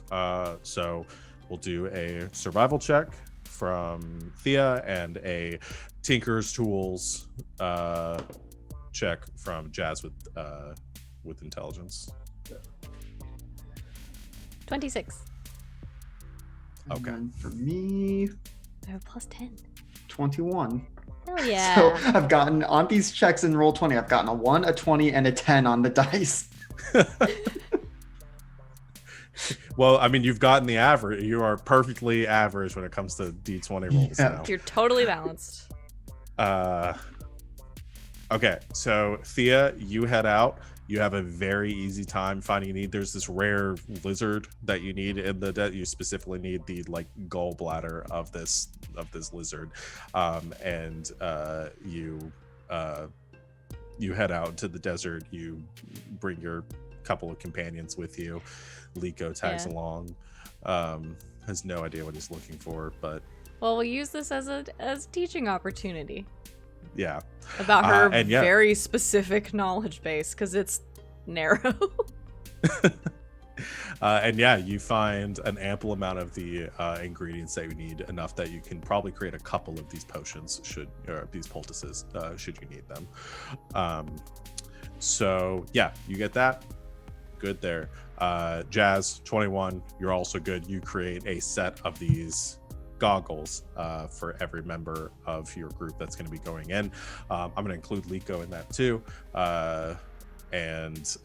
So you create a sufficient number of these, and then we'll give advantage on the saving throw to overcome the effects. If you guys are wearing any other goggles, though, they will replace that. So those of you that have the goggles of night and stuff, you won't be able to have those down there. I want to imagine these goggles on Shellac. They just make his eyes really, really tiny. Like somehow it's the best way I can describe it is like with maybe my glasses. I think that's what they look like on all of you, though, is because it's like refracting the light a couple of times to lessen the effect. So all of you just look at each other with these goggles on, your eyes just look like super itty bitty tiny. Everything just looks a little bit like fish-eyed out there. I've basically made us drunk goggles. Everyone is wearing drunk goggles to fight this Medusa. That Medusa we are the whiskey so delegation. scared of us. Can we get bonuses on intimidation checks? We are scary looking. Might be disadvantaged depending on how aesthetically they Yeah. look. I think it depends on who's wearing them and who you're trying to intimidate, but we'll see. And yeah, okay, so last is you've got the ingredients for the poultice. I come That's bearing the end gifts. of the third day. You have the ingredients that you need. I got extra. Dr. Jim comes to meet all of you and explains that he's got the spell figured out that should, when you close the node, reverse it and shunt the creatures that have crossed through the portal back to their plane of existence. He has created a scroll that will be used, that any spellcaster can make use of, but it has to be used at the moment that the portal is closed. When you are able to do that, the node is closed. So he gives it to one of you. I don't know who wants to hold on to that. Me, Jazz. probably. Okay. Yeah, I think kind of so- at this point, Jazz is the only one who can cast spells. Yeah. Liko could take it because I'm gonna have Liko tag along with you guys too, and Diona could also use it, but she should be here. We'll by see that what point. happens when we get in there. Yeah. I think but you Jazz's have pockets are the safest pockets, though. You have everything you need to for the Medusa. We have to do. That's the end of the third day. You're going to spend the morning of the fourth day creating the poultices you need. So let's go ahead and do another. Do you have a tool proficiency that would be appropriate for creating, like, this sort of thing, Jazz?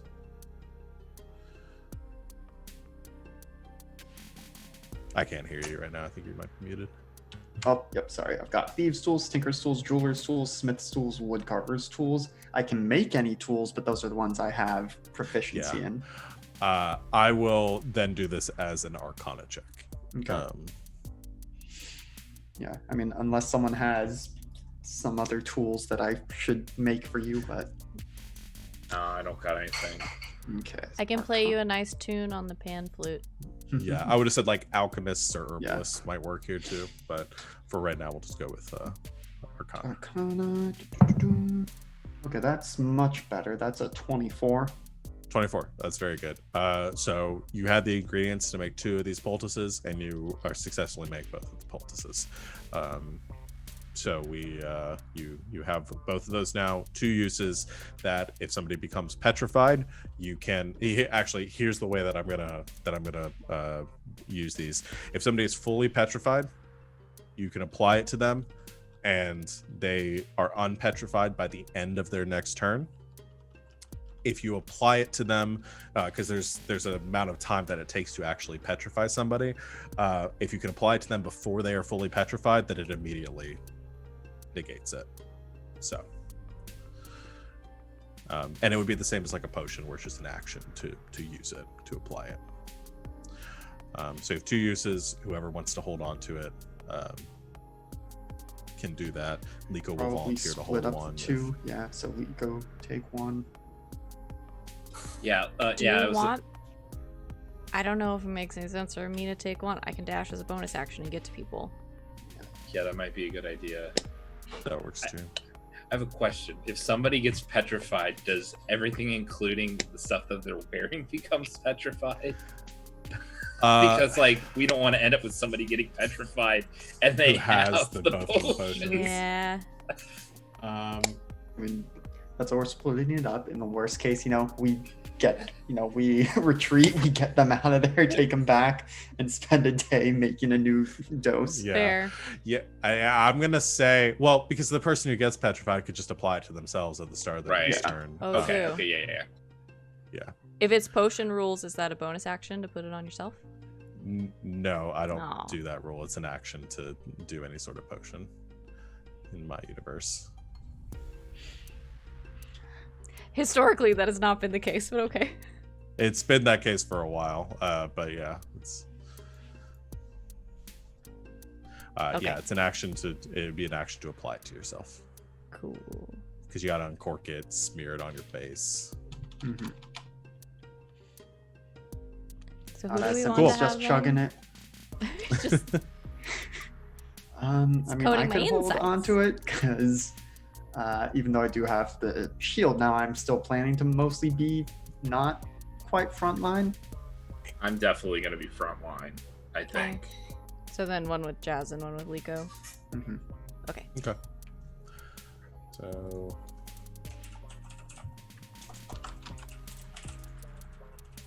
All right, you guys are pretty well set for that now, I think. Anything else you guys want to do before you head over there?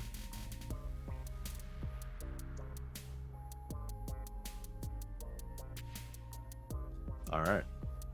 Oh, actually, so when I'm coloring with Natalia, my BFF, has she made any ominous drawings as of late?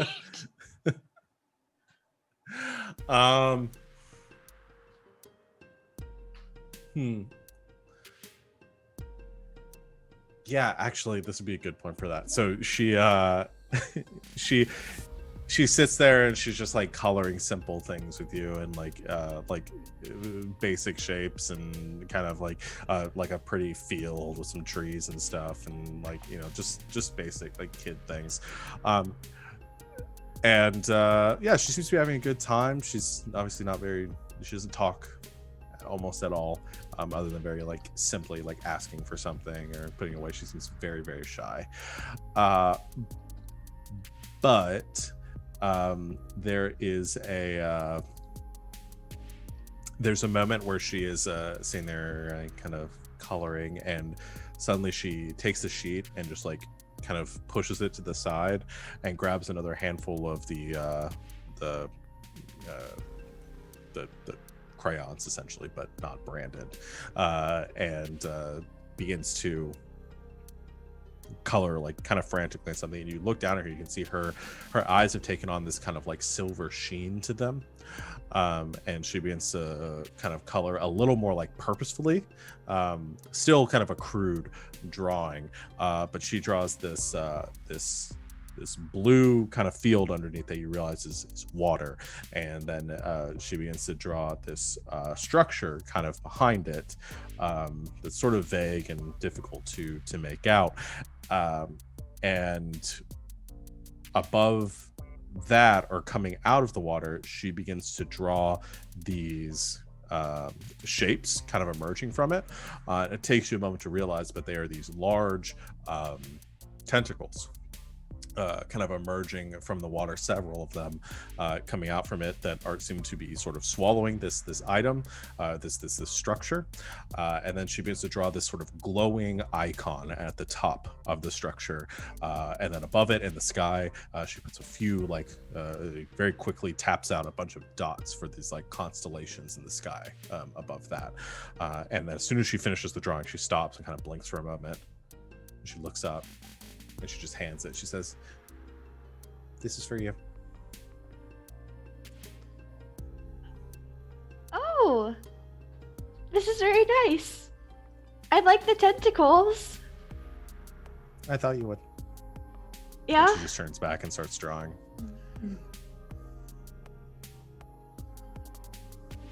I could just fold it up and just pocket it. And I think that like right as we're leaving, I'll be like, oh, by the way, I was coloring with Natalia, and she made me this drawing, and it's kind of cryptic, but I think it's kind of nice. I'll kind of take a gander at it. It's ominous. Foreboding. Yeah.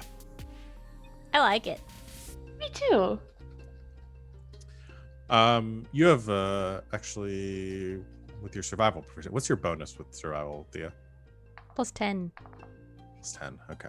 So with your just like passive survival, looking at it, you like actually looking at the stars in the sky and this constellation that is depicted here, you realize that like that is a very accurate depiction of a like conjunction of stars that,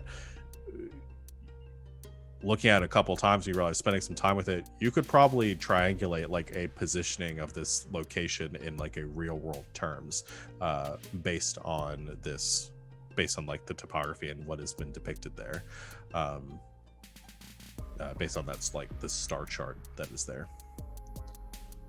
Oh wait, I know those stars. You know the stars? Well, I mean, yeah, they're very helpful when you're trying to find directions and things. Yeah, those are real constellations. I think because of I think I'm actually an astronomer. We're both astronomers. Right. Yeah, Right, you guys are. Let me you guys have also this. see that. Yeah. I forget that you guys are both fucking astronomers. Yeah, I Jazz has been busy with all the other I'm preparations. only good at, like, one They thing. glance at the thing. I think Shellac is just like, oh, that's neat, and just kind of says what they are, and like, oh, that's neat. It's this and this. It does just over his head about the foreboding nature of it.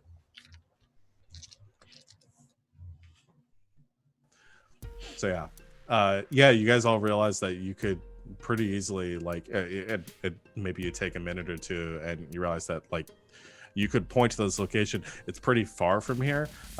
It's actually based on the depictions that you're seeing. There's a mountain range towards the coast, back along the Sword Coast. That's probably a few hundred miles away from here, but it's depicting a location that you could actually like point to on a map,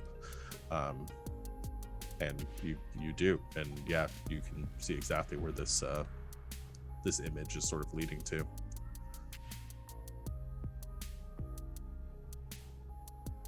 Yeah, I think I know where that is. Oh, well, maybe we can go on a little field trip once we deal with some of the stuff here. Yeah. Yeah. I hope it's not more aliens. I don't know. These tentacles. I don't know. I don't think they're the alien tentacles. I mean, aliens don't go underwater. That we know of, yes. I mean, How I've many never seen tentacles an are alien. there? I've never seen an alien underwater, And their face, Several. and I've been underwater. their face had tentacles. They're very large tentacles, not face tentacles.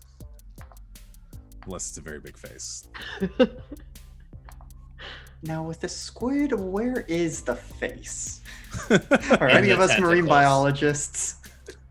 That beak is in the tentacles. That's my all. secret talent. I have proficiency in marine biology.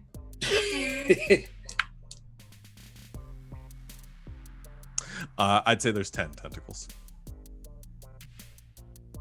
10 tentacles. 10 tentacles. 10 tentacles, okay.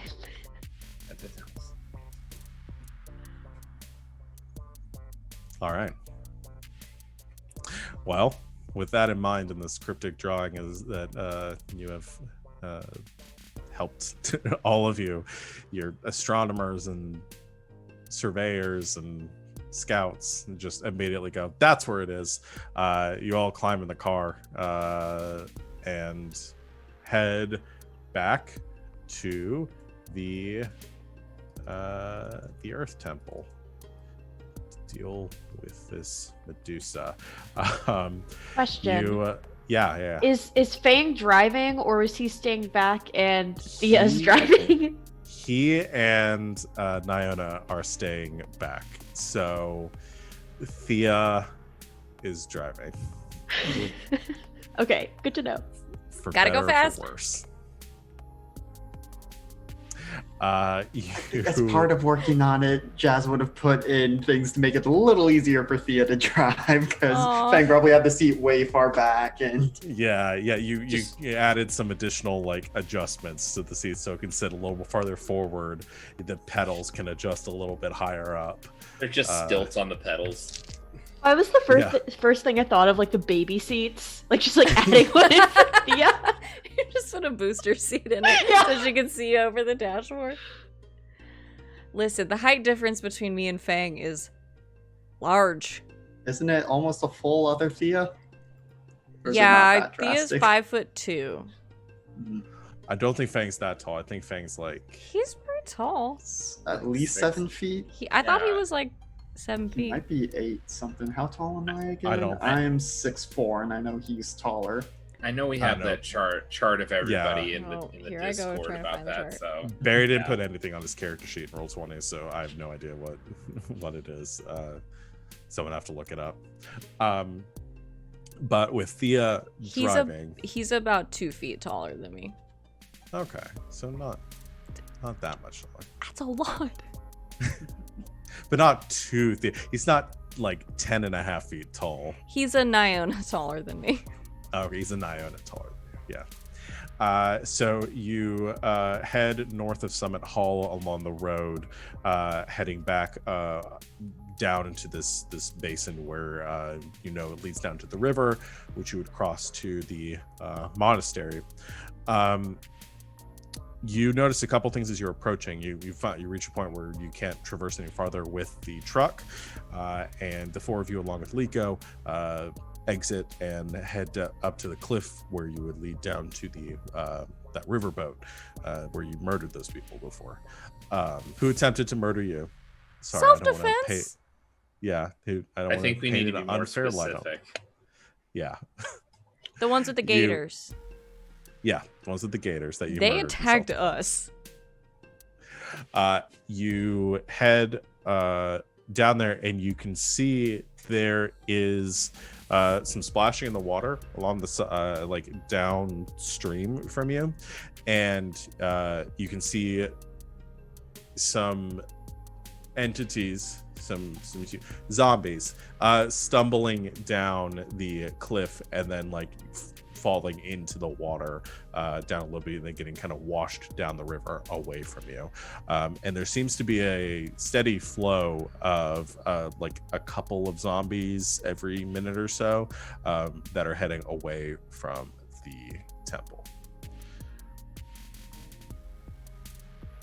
But you all head across on the riverboat, make your way up the path, and up to the outskirts of the monastery, where you can see the doors still stand open. You can see the two main doors of the entryway into the monastery proper, as well as the side door that leads into Renwick's chambers.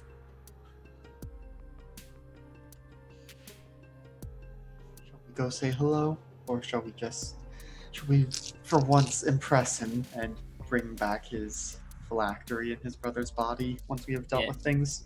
I mean, I don't know how much more he's gonna have to say to us aside from where is it.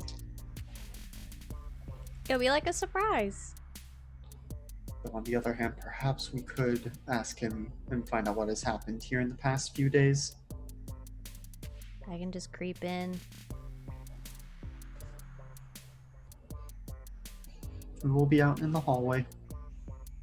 Yay! So you head into the main monastery, and then Thea is creeping over to Renwick's place to say hi. Make sure Okay. he's still there. Make sure everything's okay. As you're heading in, I'm not going to do encounters for these because they're zombies at this point. You guys are level 6, and it's not even worth like trying to waste time rolling for them. A couple of zombies stagger out. You quickly murder them and head in to the monastery. Thea, you go creeping down the hall up to Renwick's door. You knock, or do you just walk in? No, I just walk in. Okay. Thea just walks in and then gets disintegrated because he's a lich and he murders you. No, just kidding. He knows me.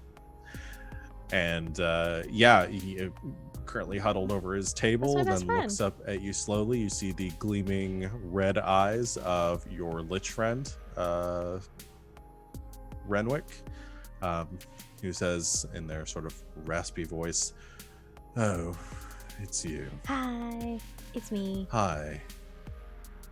I'm so Do you glad have you're my alive. phylactery?" No, we're going to get it right now. There's so many zombies out there. I'm so glad you're here. I don't think Yes. alive is the right word, but I'm glad you're Alive here. isn't the right word. No, I haven't been alive for some time. We're going yes. back in. The zombies are annoying, but manageable. Well, I was worried about you. Thank you. Unnecessary, but thank you. We're going back in. If you have my phylactery, I would like it. Gonna get it this time. We've got these. Just points to the goggles that she's still wearing. I was wondering what those were. Is that something to help with Marlos? Yeah, Jazz made them. Clever. So this time, we're gonna get it. I look forward to it, but I won't get my hopes up.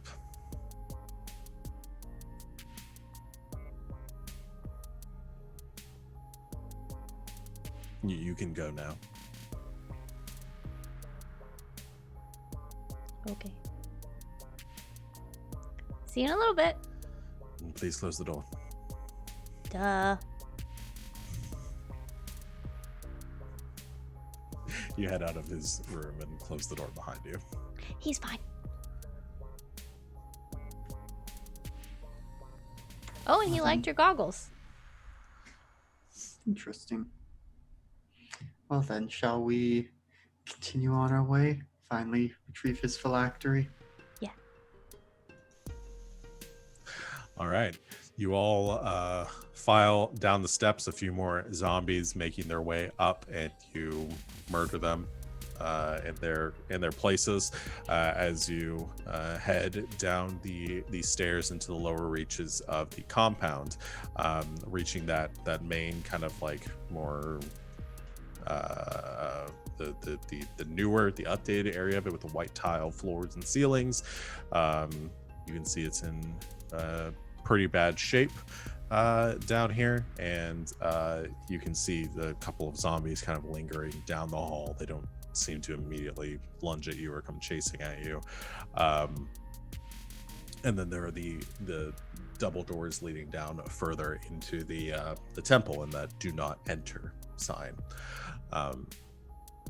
You begin heading down that way, leading to the lower areas. A few more zombie stragglers making their way up from below. You can hear the sounds of this groaning throughout this facility, as it seems like it is heavily infested with undead. Finally reaching the lower chambers and following the pathway that you had before, you arrive at the doors leading into Marlos's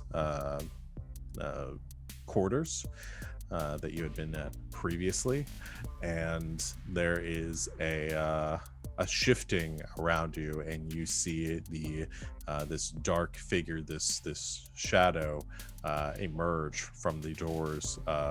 This tall, kind of slender looking silhouette that then speaks out to you in a raspy voice.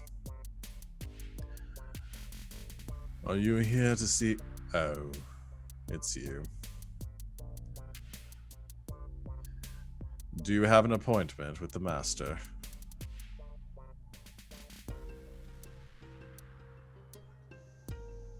Alex is trying to remember what we had said before about. I'm trying to look through my notes for how we left things off, whether Marlos was like, "Don't ever come back again," or if we had. I don't think it was that antagonistic. I feel like it was very much like.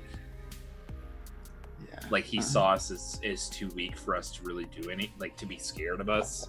Did he try getting us to join, and because we didn't, he wasn't interested? Yeah, he was just like, okay, leave. So, Shadow Major Domo says if we wish to schedule any more appointments, we should write ahead, delivering the message to anyone in the temple above. So, I think going off of that, it's, yes, we attempted to leave a message with those above, but there is no one above anymore, or at least no one living. Right, I am aware that we've had some personnel changes, and they've been less than helpful.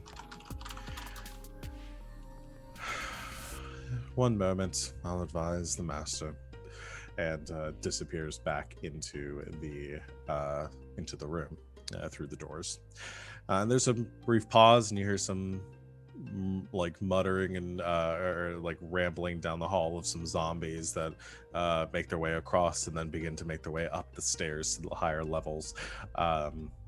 You ignore them as long as they ignore you, and then you are once again confronted with this creature that emerges from the doorway and says,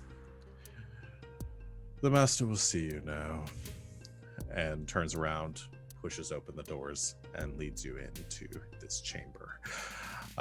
You're led into this massive cavern here, the floor littered with these stone statues, all standing around in these horrified poses of agony and fear. And across on the far side of the room, you can see the whatever the edge of this structure is, and this doorway leading to some sort of room beyond. There is a gramophone that is currently playing some orchestral music that is filling the space, and currently sitting in a reading chair with his feet propped up on an ottoman, a glass of wine in one hand and a book in the other. You see Marlos Ernrail, this snake hair just gently sort of writhing on top of his head, impeccably dressed. And he closes the book with two hands as you enter and looks in your direction. We would have discussed this ahead of time, but are we coming in guns blazing? Are we gonna try and engage him in dialogue, or what is Yeah, our that's a good plan question. here? Yeah. We cut back to the planning sequence of this. I can try to sneak in. I don't think there's No, I any mean way like you can as everybody else like walks in, like Yeah, I mean, it seems like we could hide behind the statues, or somebody could, if they're a little smaller. Yeah, Thea might be able to duck off behind one of the statues as you enter. She sticks to the back of your grouping. I mean, I like the idea of us just kind of going in, and Vivia just holds up. You froze for me. You're back. You froze for a Okay. second. Oh, sorry. I'm just thinking like Vivian going in with the staff of magic missile and just like ruining this poor person's like wine and reading session. It's just like. Wait, yes, I have a great idea. Okay. Is it Riptide? No. I'm going to tell Marlos that we started a band, and that's why we all have these glasses, because we're like matching. And then I'm going to ask if he wants to hear our latest hit, and then I'm going to use the magic missile. Why not? can I try to just sneak around behind him while this conversation is happening? This seems very distracting, I would say. It does seem distracting. Okay. You I you love make a this stealth plan. check, Thea. You make a deception check, Vivian. The things we're good at. 15. 22. Okay. You duck out of sight. I would have made the temp HP turret beforehand, so we all have maxed that. Oh yeah. Okay. So what is the max on that? 13? right now? Yes. Let me just double check because it's been a month. Yeah, 13. Okay. Sean, could we potentially see Liko HP? Oh, can you not? We see can the see the bar, bar, but just not not the the numbers. text. I legit forgot he was here. Wow. Yeah. He's been so quiet. 13, 14.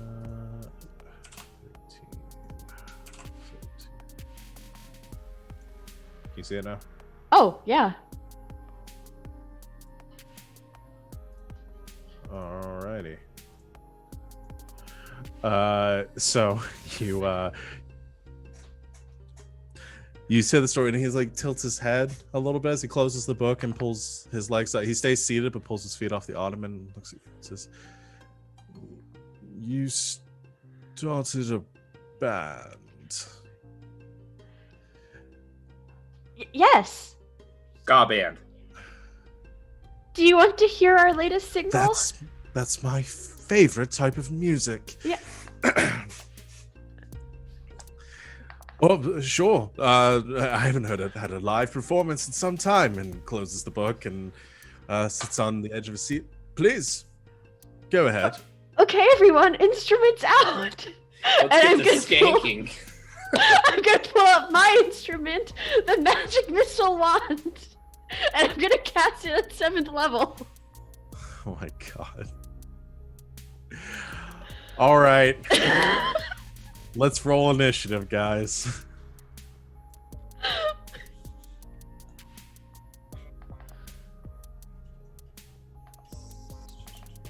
That's a 21 for me. Boy. I rolled a natural 20. Again, I don't know what I 25. have in my mind for how these encounters are going to go, but it's never this. I have no idea how I got that idea. I don't know either, but it's I love genius. it. Yeah, I do too. Thank you, It's very Savannah. good. Our group Very, just very doesn't interact well with music. We wrecked band practice. Now we're using it as the guise to assault this person. Yeah.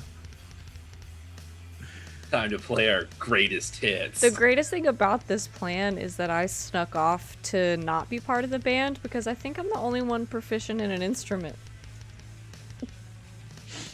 I think Jazz could have lifted up a shirt, and because they've got the scale mail just like integrated as part of their chest, and just played like the washboard. Like a washboard?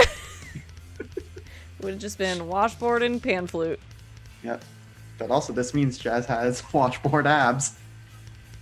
It's a literal washboard. It's a literal washboard, yeah. All right. Go and roll your damage with the magic missile. 34 force. Okay.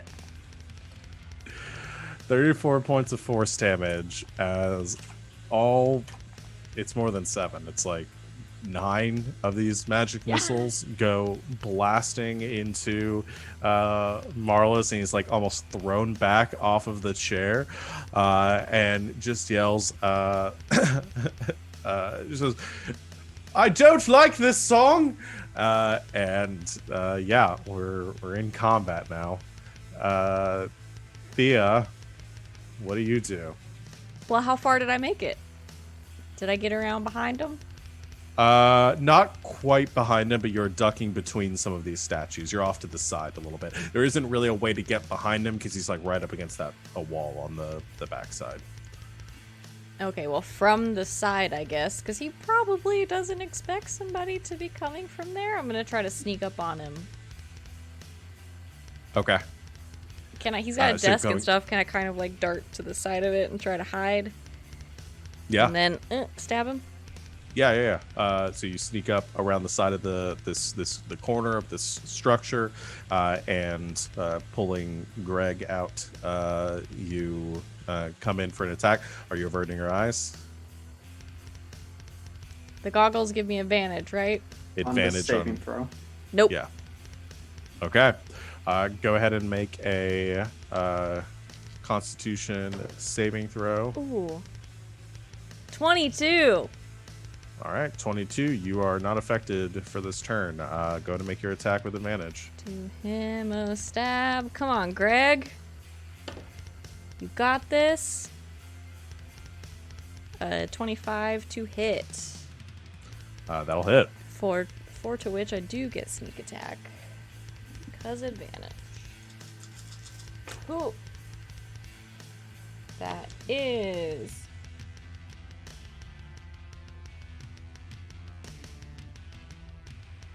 27 slashing damage. That's magical for your purposes. 27. Yep. Okay. All right. Alrighty. 27 points of damage as you come up and just shank him in the side with your swords, and he like staggers backwards as the blade and cries out in pain, the stake hair like whipping out at you. He's not happy. All right, that is it for your turn. Yeah, I think so. All right. Yeah, that's it. So I am right up on him. Mm-hmm. Shellac, it's your turn. All right. Let's kind of close the distance a little bit. But I'm gonna go ahead and attack with Radiant Sunbolt on All right. Marlos.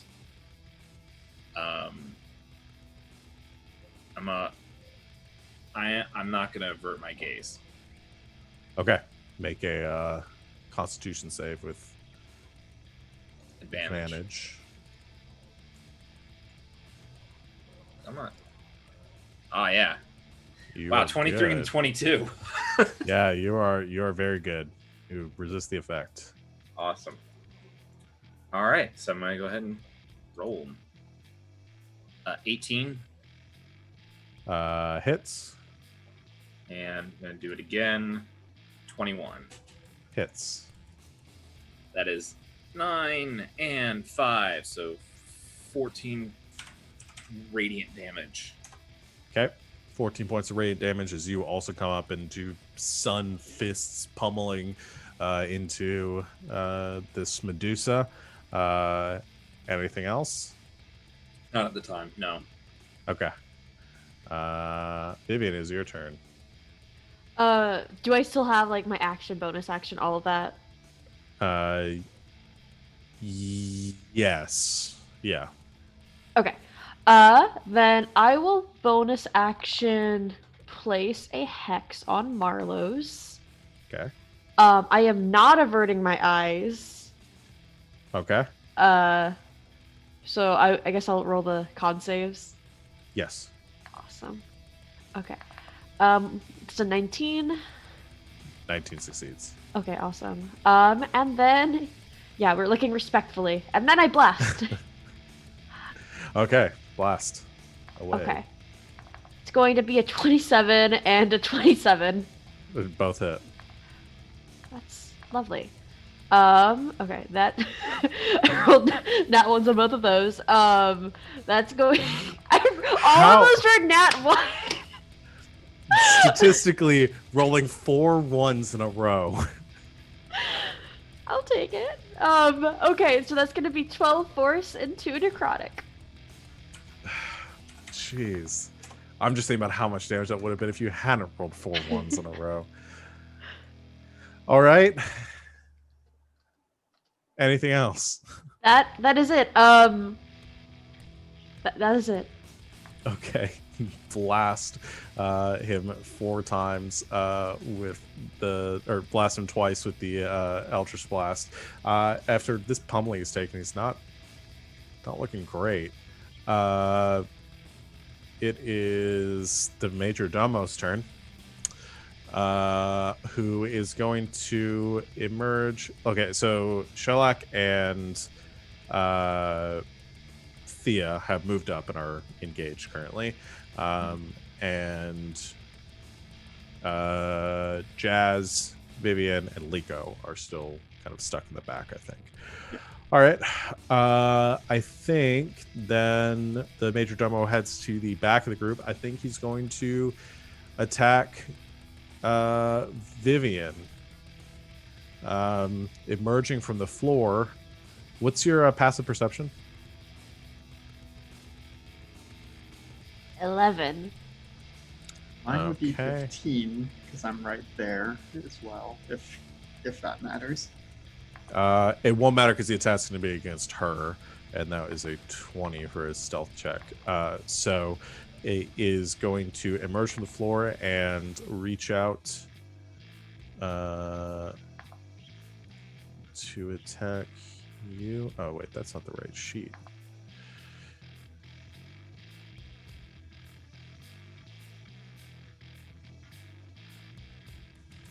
There we go.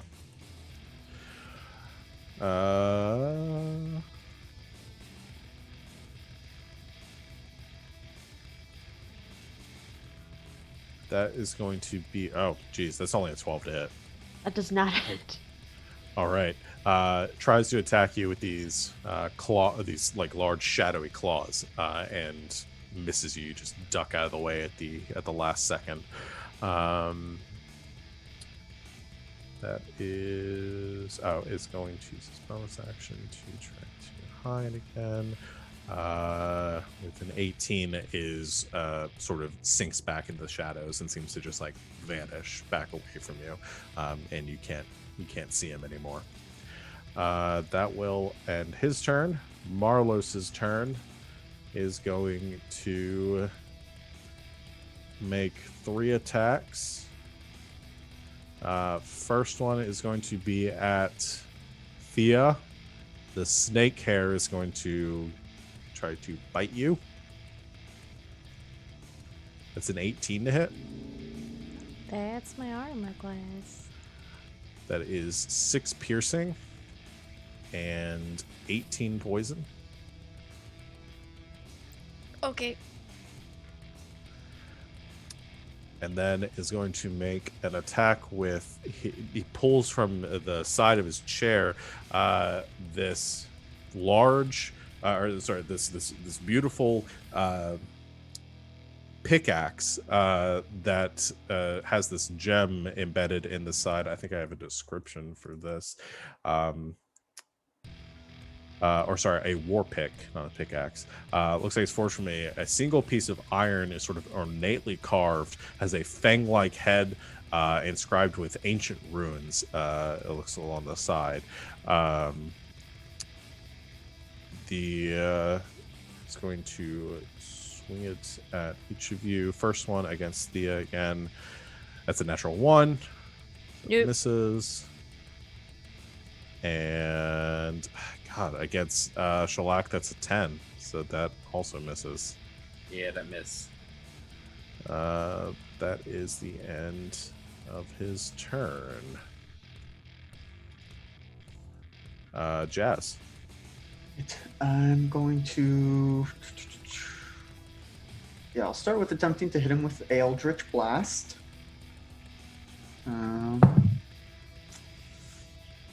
Does a 14 hit? 14 does not hit.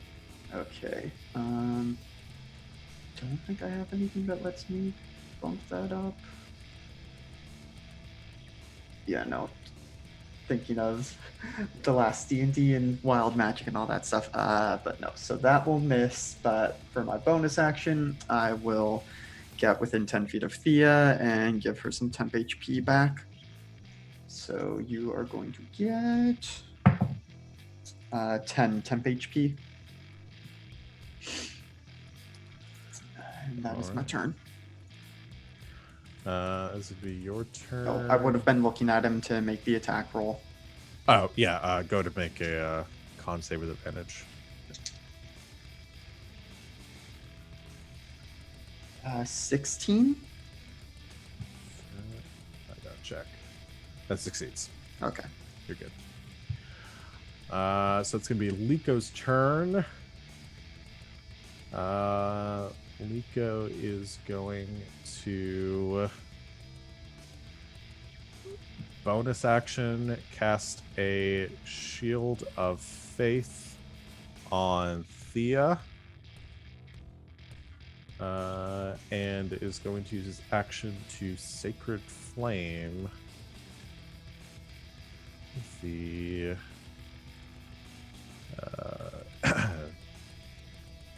Medusa. It's going to be a dexterity saving throw. It's a 7, so he fails. He takes 9 points of radiant damage. All right. Thea, it's back to you. I want to stab this fool. Do it.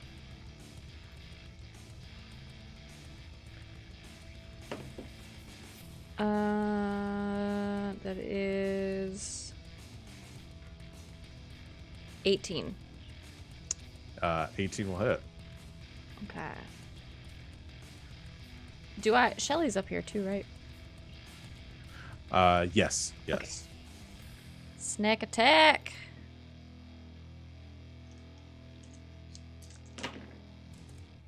It's gonna be 21 slashing damage with Greg. All right. Ooh, and he's heavy. Did you make another con save? No, but I will. Okay. It's very good. Okay. 22. Yeah, you're good. He is heavy. He heavy. All right. Do I? It's not gonna do much, but bonus action, I'll just offhand attack with a dagger. Okay. You never know. Never know. 18. Hits. Well, that one's on the floor. 3 piercing damage. Okay. 3 points of piercing damage. Shank him again. It's very bloodied. Shellac, it is your turn. All right. Gonna not avert my gaze again. So do that con save. That's an 18. Well, I forgot to roll with advantage, but it's an 18. Either way, that succeeds. Yeah. Okay. I'm gonna go ahead and do 2 radiant sunbursts again. That's a 21. And that is a crit. Okay. So I'll do 5 on the first one and 10, so 10 radiant damage. Or 15 radiant damage total. All right. Had 14 hit points left. And for my bonus action, I'm going to use Searing Arc Strike and cast Burning Hands. Okay, he's already dead. You can do that if you want, but with your second punt, he had 14 hit points left and you did 15 damage. Oh, I thought you were saying he had only 15. Okay. Oh, no. He had 14. Yeah. Okay. So, damn, you guys just wrecked this guy very quickly. You come after getting shanked a few times, blasted by everyone in the room. You come up, Jazz, fists burning with radiant energy, or not Jazz, Shellac, fists burning with radiant energy. One quick punch to the solar plexus, and then you come around and punch him straight in the jaw. This radiant energy searing through this like stone-like flesh that he has, and he goes kind of collapsing to the ground to his knees and looks up at you in horror and says, "But why? I don't." And just it begins to sort of crumble away, and then you watch as his whole body just dissolves into mud and collapses into a pool at the ground, leaving only the pickaxe kind of clattering to the ground in front of him. As this happens, behind you there is a this swirling energy, and you see this the major domo emerging once again as he's going in for another strike at Vivian. Just like stops and looks up, looks back, and then you just watch he sort of dissolves away into the shadows and seems to vanish.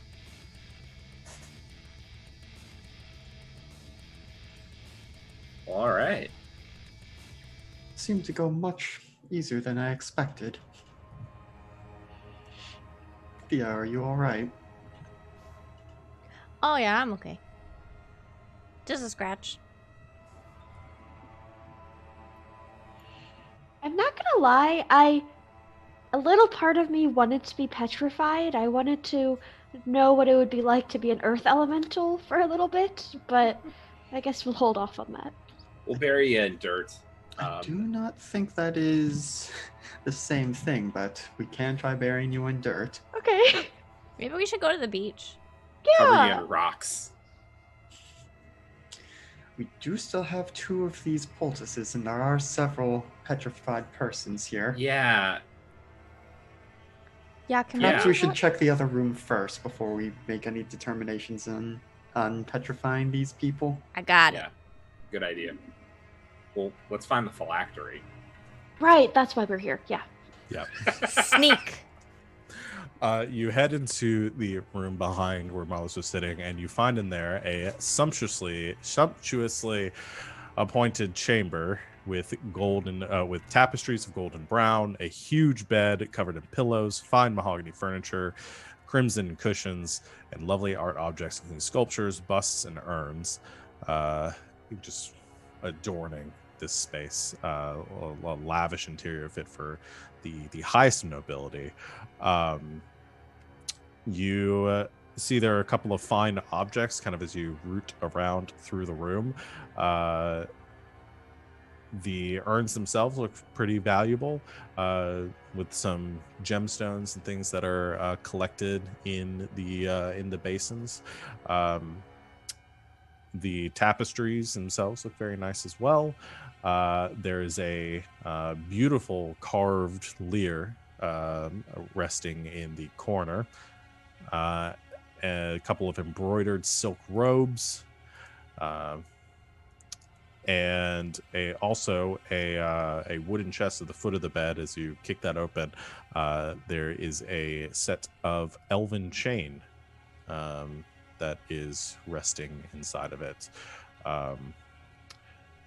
The only other object of note is in the far corner of the room is a table, and resting upon it is a inscribed golden box with arcane runes inscribed along the edges of it. It radiates a powerful magical aura.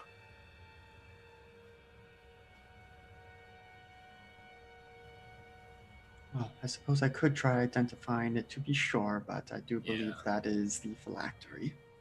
Yeah, makes about as much sense to me. Yeah. I'll put it in my backpack. I think Shellac is going to grab some of those gems out of them basins. Okay. You said that. Oh, you said that Marlowe's turned into like mud, was it? Yeah. I'm gonna collect some of that. Okay. There's also the pickaxe on the ground. I assume somebody picked that up, or the war pick. I don't want to keep saying pickaxe. War pick on the ground. Yeah. I mean, gonna want to identify that and a lot of this stuff later, but for now, probably just shoving as much of it into the bag of holding as we can. Yeah. Just mark them down someplace, and we'll deal with those later. But yeah, you collect all of those objects and anything of value from inside, but otherwise it's pretty empty in here, other than the zombies that you hear outside shuffling around in the chambers and the halls of this temple.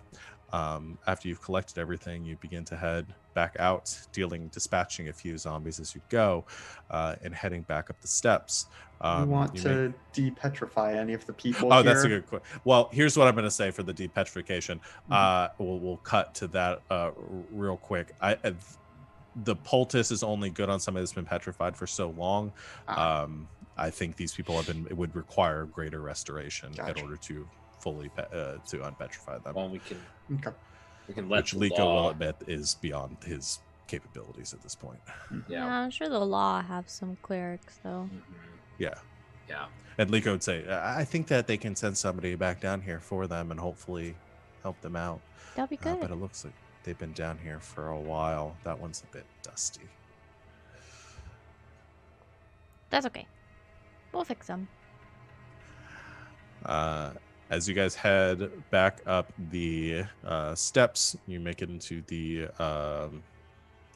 research facility.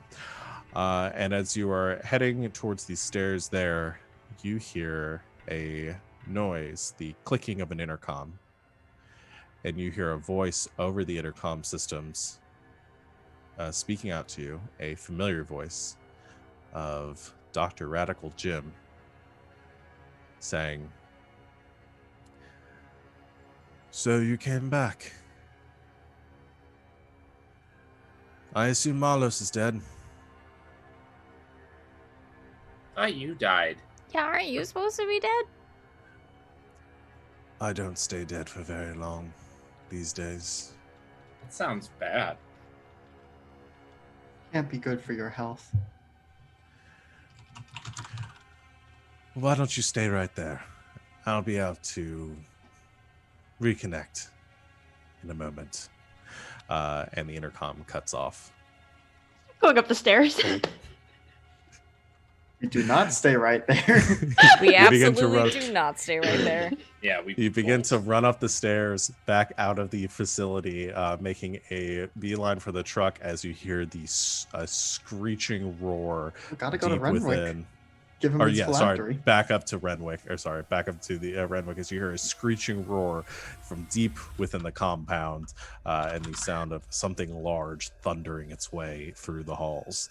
As you all Renwick, run lock back the door, up lock the to door, lock the door. with your lunch friend. You emerge from the stairway, and Renwick comes out and says, "Yes, what? I have your phylactery, lock the door, please. The door," and like holds up a hand and waves it in front of him, and you see the arcane ruins begin to surround the door. And just a few moments after that, you hear a boosh of something hitting very hard, and all of the ruins kind of flash for a moment. And Renwick goes, "Oh my, that may not hold for long. You have my phylactery." Yeah. Takes it. Thank you so much. Oh, it's good to have this back. Right. You think Well- you might be able to do something about that? Dr. Jim says he doesn't stay dead very long. Yeah, that seems like a problem. It does. Perhaps, but that sounds like a lot of work. We can assist you, but just thinking perhaps you might have a way of keeping him dead. I could look into it.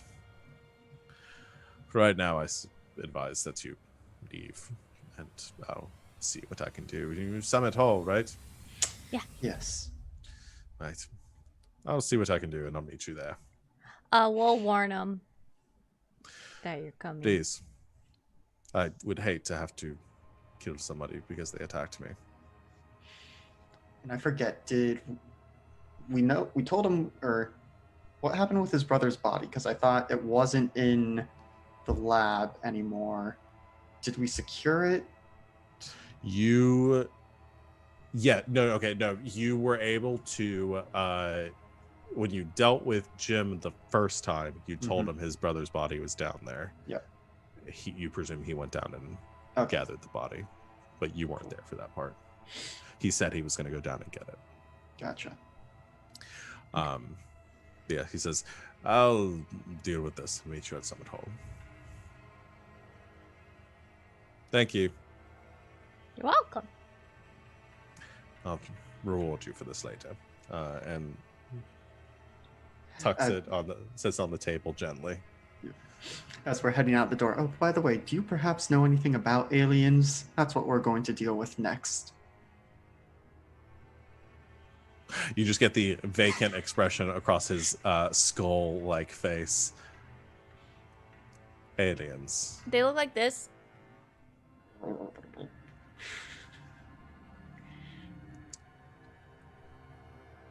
You're fucking with me, right? Absolutely. If only. not. No. I can talk. Excellent. I can understand them. Shut I up, don't know doctor. how. We'll see. I'll see what I can find. I'm going to collect my books before this thing emerges. Please, go along now. Okay. I, Bye, Renwick. And you all hop in the begin to run down the hill back towards the river, and as that happens from up in the distance and the direction that you're coming from, back at the monastery, you hear the sound of a large roar again. There are some flashes of green light, and it sounds like something happens, though you are too far off at this point to fully make it out. And I think we are almost at time. so that's where we're going to end the session here for today. Yeah. I think, that's where we're going to go ahead and end it. And we'll pick up next time to see what you guys decide to do next, now that you've killed 2 of the leaders of the cult leaders now. So yeah. We haven't killed the air one. Well, okay. Yes. You've dealt with 2 of them. You have killed 1, captured the other. We don't murder everything. No, you murder 50% of the things you come across at this point. I think are your stats. We'll play back the tapes and figure that out later. So yeah. Does it count as murder if they come back?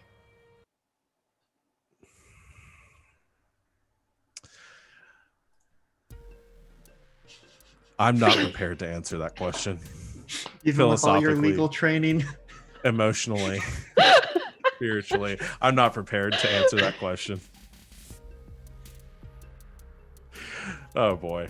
All right. These are the dilemmas that we deal with every time, every session on Saturday Night's Apocalypse. So definitely come join us for more such moral conundrums and quandaries in the future. We'll be back in 2 weeks to pick up from where we left off and see what happens next. Thank you to everyone for watching, and thank you to my lovely players, especially today, Julie, for joining us for one more session. And we will definitely see Julie again in